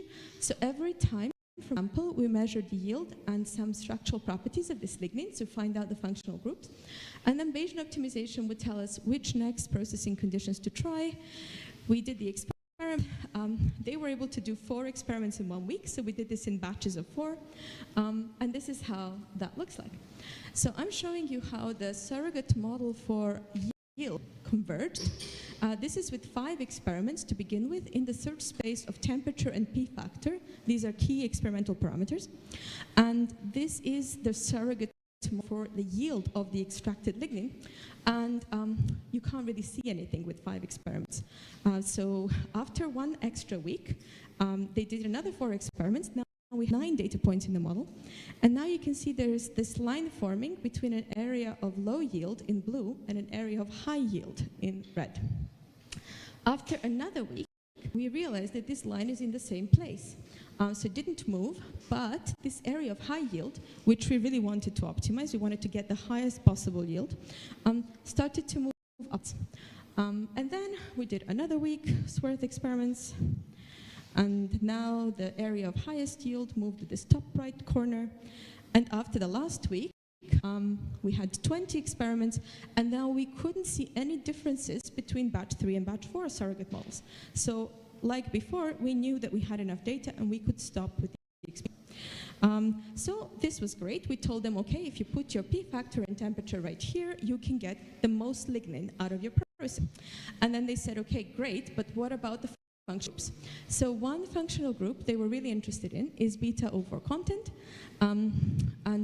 This was the surrogate model for the beta-O4 content in the same search space, p-factor and temperature, and this was the yield one. So they wanted to get high yield and high beta-O4 content. And this was somehow impossible because high beta-O4 content appears here at low factors, but high yield can only be achieved at high p-factors, so there was no good solution to this problem, apart from building a Pareto front. So for this, we had to go in space of yield versus beta-O4, so property 1 versus property 2, and then try all these feasible points to find the Pareto front in black that shows us what are the optimal trade-offs between properties 1 and 2. And the way that we could interpret them is to tell them, if you want yield at 80%, you kind of have to live with beta-O4 content at 15, or if you really, really need high beta-O4 content, well, then you have to live with 40% lignin yield. So you basically take the property you want, you go up to your Pareto front, and you check what that does to the other axis. And then, let's say they really wanted at this point, so high yield and high 4 and low yield, then we would be able to take all of these black points, map them into the original space of temperature and p-factor, and this point is one of these here, so they would get then a recipe of how to achieve this in experiments by adjusting the temperature and the p-factor exactly so. And this we then did for different kind of chemistries, so this was beta-O4 content, LCC content is hydrocarbon content, SG ratio are more functional groups, and then we were able to find recipes experimentally how to extract lignin in a way that could then be used to produce aromatic chemicals or antioxidants or cross-linkers or surfactants, so make different kinds of products. So I want to kind of conclude my talk before we take a break and say that there's a lot more to come. What I've just told you about is standard Bayesianization. And this we now kind of have under control, us and many other groups, many methods are you already using this, and we're putting in more tools from computer science into this. So one thing that is under very active research in our group is to exploit the symmetry of the structures, both substrates and molecules. We have high symmetries, which means that if you sample once, you can find symmetry equivalent structures that have exactly the same energy or properties, right? And so we have now built image analysis software to do that for every single iteration or every single sampled configuration, analyze the symmetry, find the symmetry equivalent points, and instead of return point, it returns 4 or 8 or 16 or however many you need. Then, energy gradients. These are just forces, and we get them for free almost every time from the DFT calculations. Standard Bayesian optimizations is algorithm typically works with just the energy points or tries to fit the energy points.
where we X commands together, and I will tell you what each command does and what all the options are designed to do, and I'll guide you through this demo. And then at the end, there'll be an exercise where you can attempt it on your own. Basically repeat what we've done before, but with feeling a little bit more complicated.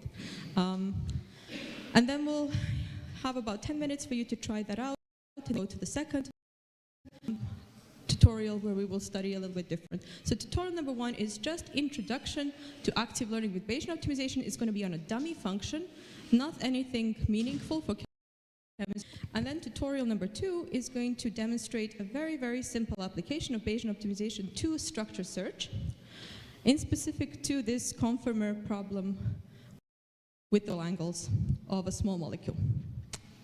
Okay. So let's start with the first tutorial. So as usual, I guess by now you know this is tutorial 6. You have 2 Python notebooks in the tutorial 6 directory here, T6 labeled, and make sure that your T6 kernel is running. I think this should be the one. So I'm hoping that this is now, yeah, connected and running. So you should see T6 here. At the bottom of the screen is this T6 idle. If it's working, it's going to be T6 busy. And if it's finished working, it's going to be T6 idle, as usual. Okay, so we start with a little recap on Gaussian processes. So this is this image from Rasmussen and Williams, where you see what is the typical shape of a Gaussian process prior to exterior. Then remind ourselves that this full line is the surrogate model called the posterior mean, and then this gray area describes the space of all possibles and represents the posterior variance. Okay, so here I just wanted to point out there are several packages for doing Gaussian process regression, and some Bayesian optimization using this Gaussian process regression. So here we've put a link to the BOSS code and to the documentation. And this is very important because our BOSS code is the one where you can download the code. So you can see it here. I'm very briefly going to show it. And then the documentation one, that's even more important than the code, because here are many instructions for installation, tutorials, manual, and manual is very important because we have built in many possibilities and keywords related to this. So for example, you can see here a very long list of keywords. Whoa, this is enormous. Long list of keywords related to choosing different models. You can even play with Torch, as well as GPy on GPUs if you want, different acquisition functions, different settings, blah, blah, blah, blah, blah. Enjoy. Okay. All right, so back to the problem at hand. It's going to be a 1D example of Bayesian optimization, and the first thing to do is to packages, and so it's just NumPy, some matplotlib from plotting, and from BOSS we import BO main, which is we're going to run the main Bayesian optimization loop, built in a lot of monitoring functions, because this is an iterative procedure. And one of the most important things about using active learning is being able to review your procedure to pass and to know if this is now good quality or bad quality active learning. So you need to be able to perform some quality checks, and you need to know what to do after. And so the point of this tutorial is these kind of concepts. So what we're going to do is load in the post-processing functions, which are designed for monitoring the process after the active learning has been done. So let's just run this. Okay, and now we're going to define one-dimensional function. It is also super fast, and there it is in all glory. It's not symmetric, so these two do not connect. And this is the global minimum, and here is a local minimum, and there are 2 maxima. So it's very random. It's only 0 and 7. It does not exist outside of these bounds. And when you look at the function values, it goes from minus 0.4 to 1.0 on the y scale. The model that we're going to try to treat as a black box function and collect the data from it to build a surrogate model for it. So the first step is dimensionality. and set the search domain. And this means we need the upper and lower bound for each dimension. So this is a one-dimensional problem, and we're going to search in the domain 0 and 7. So the first thing we need to set is our bounds, which are 0 and 7. And they're actually set right here. When I find the function. Can you see this? Bounds is a NumPy array between 0 and 7. And that's what's going to enter into the input for the BO_main. So we make an object that calls this BO_main function. We need to sample this function. So we have to supply the function f, which is defined here. The function, and wherever we sample for whatever x, it's going to return this y. But in principle, we pretend we don't know this function. So first you need to be able to evaluate this. So is f, but in another example, it could be running a DFT calculation. That's what the f would do. And then you need the bounds. In this case, this variable bounds is going to refer to this array between 0 and 7. So we can only sample between 0 and 7. And then we give some estimate of what we think the y range of the function is going to be. So we say, okay, from -1 to 1, this. Okay, then we have to specify the kernel. Yeah.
example, the bounds were from 0 to 7, because that's how we defined our dummy function. But now we're talking about actual physical quantities, dihedral angles.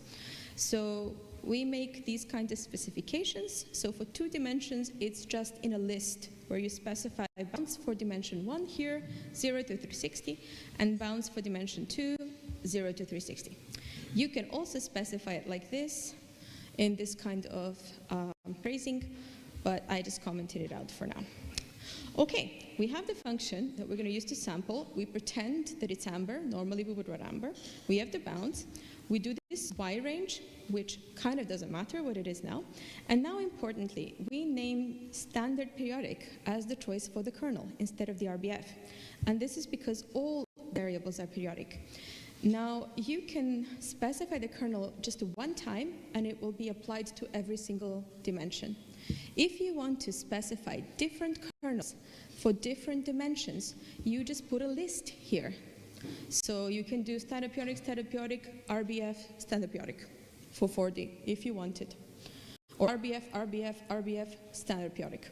We do that all the time because X, Y, and Z for molecules, X, Y is periodic, but Z is not. So we have standard periodic, RBF. And then this composite kernel becomes a product of the individual kernels. So that's one standard way in computer science to build a n-dimensional kernel. Okay, we've specified periodic kernel, we've given it 5 initial points, now 40 initial points. This 40 just looks too big. Okay, but we're gonna run it. We've defined it here, and now once again as before, we have a res object for results, where we're gonna do bo run. I should have started this while I was talking, because now it's gonna take a little time. But hey, it's going to produce a new boss out and a new boss RST in this directory. And as it finishes, it's also, we're going to run post-processing so that we generate all the monitoring data for the procedure. And then we're going to review that post-processing.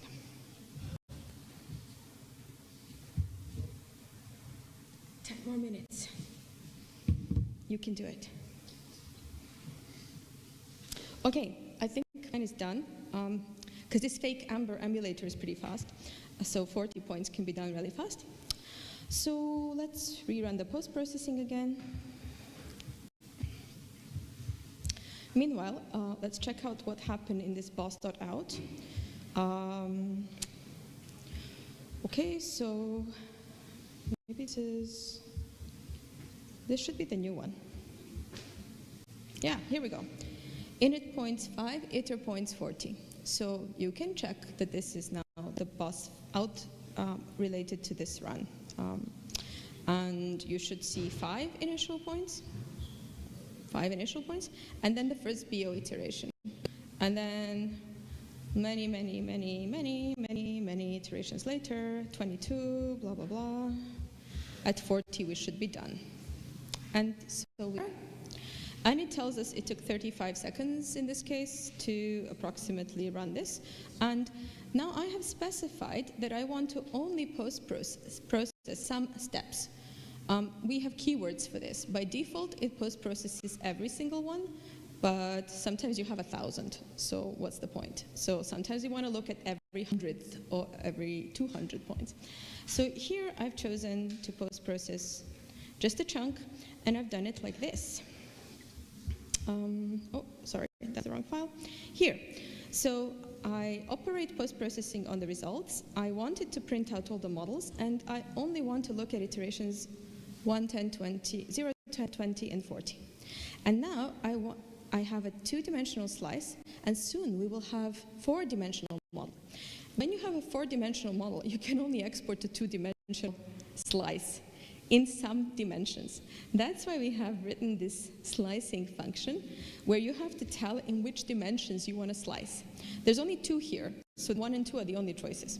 But if you have 4, if you're going to go on to do the 4D example, you can put in 2 and 3 here, and it's going to slice in the dimensions of this dihedral and this dihedral, right? Or 1 and 4, and it's going to slice in the dimension of this guy and this guy.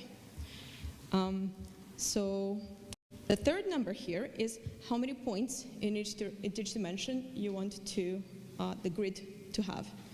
and it will just make an image, like a contour plot, your surrogate model, so you can actually review the evolution of your surrogate model. Okay, that was the BO run and the post-processing, and now let's look at the analysis. Again, the first thing we check are these acquisition locations. And now it's a party, because we have two entries in the X vector. We have dihedral 1 and dihedral 2, because this was a two-dihedral problem, two-dimensional problem. And that's why there's a red and a blue line in the bottom part. So this is telling us about the X acquisitions. The scale should be going from 0 to 360 on the y-axis.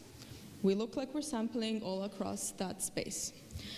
And look at this, so up to like iteration 16, all the iterations appear to be clustered, like we're sampling in some particular locations related to the current belief in the global minimum, where the full line is.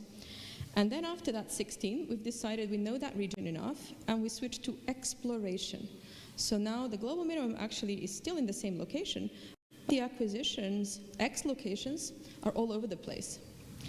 And indeed, the same is happening with Y. So up until the first 16, we were doing more exploitation, and we've gotten that global minimum estimate down and down and down. And then, I guess I should like just open this so we can see it better. Yeah? So this Y function is the energy. Yes, it's the energy that we pretend is from amber. Why is it positive? Dude, you and me asking the same questions out of GAF. We did this with the GAF model. If you change the force field, it came out negative. And so because this was like a toy problem, we were not too concerned. So yeah, it's just what came out of amber. It's the energy, and it's in vacuum, and it's not very sophisticated, so I don't know what we did. If anybody knows why this is positive, please let me know. Everybody's been wondering for years. Okay, but the point is, you can really monitor the procedure here, right? So after 16, you can see that the global minimum has kind of been found, and now it kind of samples all over the search space, and it finds a lot of Ys. Many of them are higher in energy, but this doesn't affect global minimum estimate. And occasionally, you hit upon some really low energy ones, right? But yeah. Okay. So these are the data actions. I'm actually now showing here on the right the hyperparameter convergence after 40 iterations. And you can see that the length scales, there are now two length scales. One length scale for the first dihedral and another length scale for the second dihedral. When you do the 4D example, there will be 4 length scales here. And you want them all to converge, if possible. They will most likely not converge to the same location, and there's no good reason why they should. Right? But you do want them to stop changing. That indicates that your model stopped changing and you don't need to take more data. And the variance is one that kind of slowly converges. It's also indicating their original guess was not very good. This is why we use the Y range, because sometimes the variance initial guess is good and it takes a little while for it to actually get up to speed. But okay, this is some checks. And now let's look at the models themselves. So many of you have probably gone ahead and checked this. And here it is, the model after 10 active learning iterations, 20 and 40. So what we're doing here is doubling the number of iterations from 10 to 20, from 20 to 40. And what you can see at 10 is that it's very good at identifying the lowest energy regions first. It's right there in the middle, across the middle of X2. Right? And these low energy regions really are correct at the end of the 40 iterations. This is where the global minimum is. So this is correctly identified already with 10, but the rest of the landscape sucks when you compare it to the 40 iteration one. The 20 iteration already comes close in a sense that it recognizes that there is another local minimum here at the bottom. That is a very real thing for alanine, so these two minima should be present. This is a really broad one, and this is a small one. And with 10 iterations, we don't find the small one, but with 20, we already do. And then with 40, I'm showing you this because I know that this is pretty much the converged one. You can go 50, but you will realize that the 51 is looking the same as 40. So this is going to be much the same at the end of this. Tragically, if you do this with DFT, you realize that amber gets indeed all force fields, get the wrong minimum. So in DFT, this little guy is the global minimum. It's actually deeper than the wider minimum here. And this is what we found out when we started doing multi-fidelity learning, where we tried to draw data from force fields and DFT calculations, and we realized that although force fields are cheap and very good approximation, sometimes they find the minima in the wrong place, and this can confuse the DFT search. So we have to also be careful when we're doing this multi-fidelity configurations, because sometimes more cheap data is not always better. Okay, but this is more or less what I wanted to show you for the two-dimensional example. So now I would urge you to spend maybe 5 minutes looking at 4 degrees of freedom. So you can simply go up here. Oops, right there. And then uncomment these guys and comment up these guys. And then repeat exactly as before. But keep in mind that with 4 dimensions, you have a much larger space. So 40 iterations may not be enough.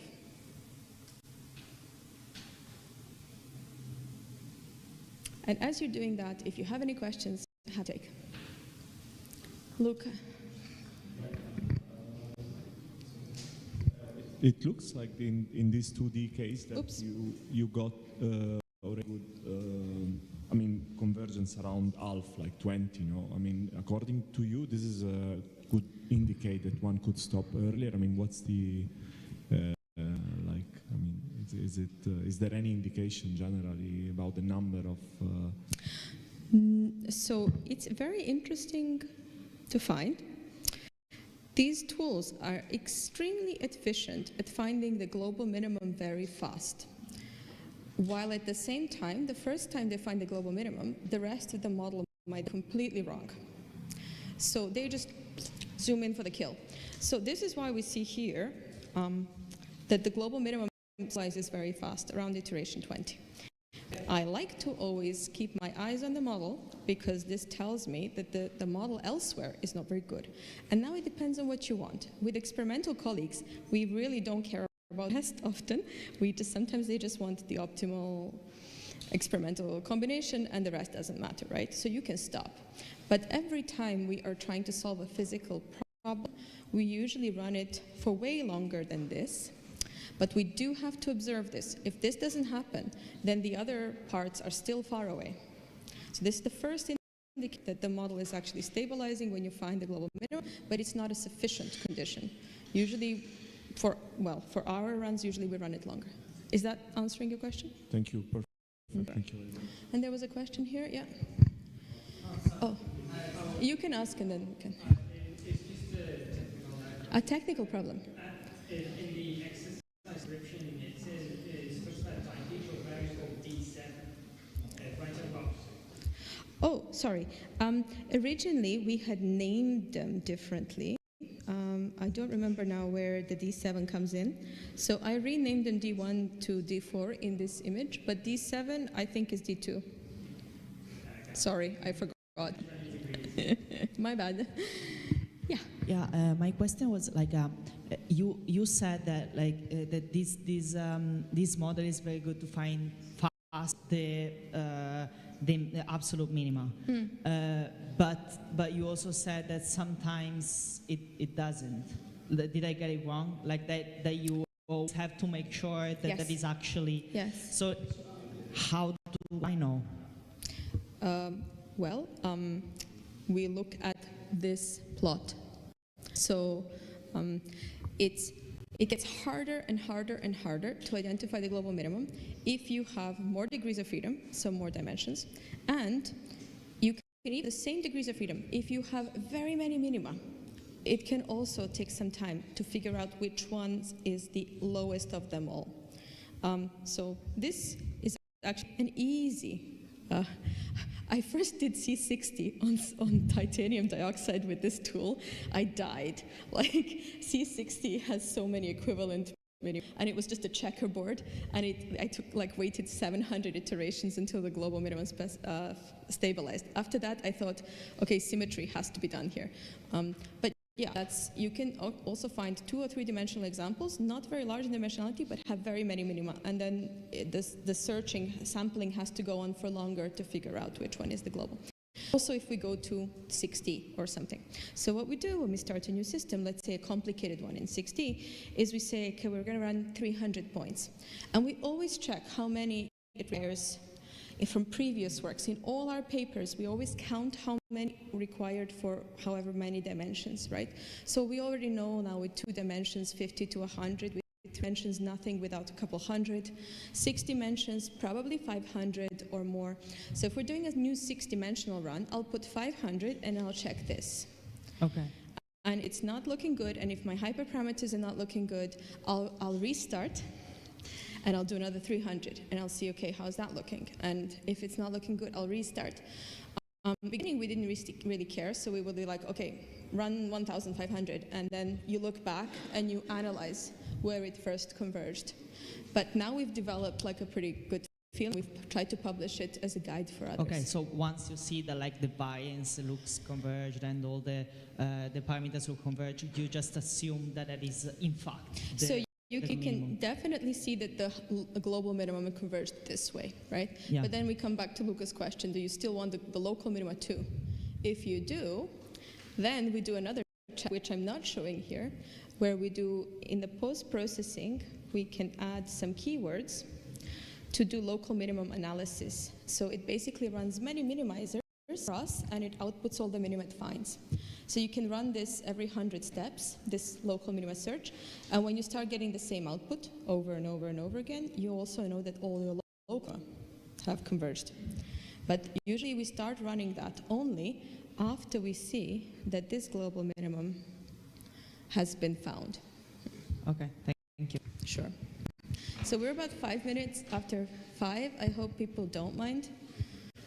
Questions still coming? I'm happy. I have a quick question. Nicola. In the exploitation versus exploration formula, essentially they're all kind of point information. Do you feel like there is any scope for including gradients? Maybe finding this around the estimation point and then going in direction of lowering gradient or something? I'm sorry, can you please repeat? I couldn't understand. Basically adding gradient information in the exploration part of the formula. I have to say the gradient augmented GPR and gradient augmented BO is not explained enough, and we should probably be using different acquisition functions for that. So I think that's kind of what you're asking, if the same acquisition. I strongly suspect that the classic acquisition functions are underperforming when you have gradient augmented BO, but some method development work is needed really to test out a couple of alternatives. Unfortunately, as I said, in computer science, we're really struggling with this because they never have data that has gradients. So that area is really underdeveloped. So it'll be somehow up to us to mine that space. But very good point. We're also looking at customized acquisition functions to target Pareto fronts. Because in many of the problems that we're increasingly now meeting use cases or user needs that they automatically just want 2 or 3 objectives achieved at once and kind of don't care about one anymore. And so the standard acquisition functions there, again, are a little bit inefficient for this. And so even though we often collect acquisitions, combining acquisition points from multiple surrogate models, so there is some literature here in computer science that we're trying to implement and see how well it works. So guys, if anybody's interested in this work, we're literally hiring for the last 4 years non-stop. We've had 2 postdoc positions already closed this year. They'll be probably next autumn. So if anybody is interested in this work, lots of work to be done.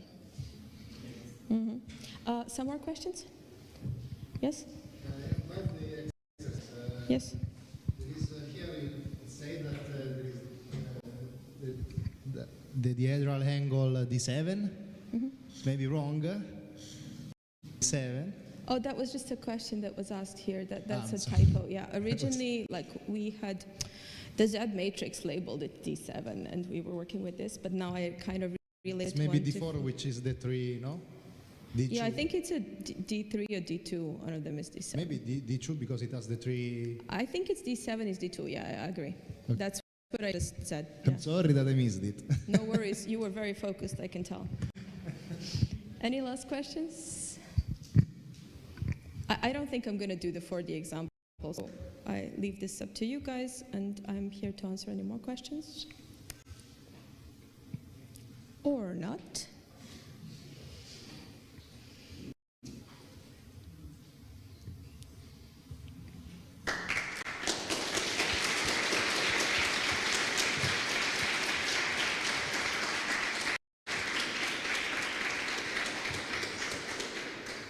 Any announcements from the organizer?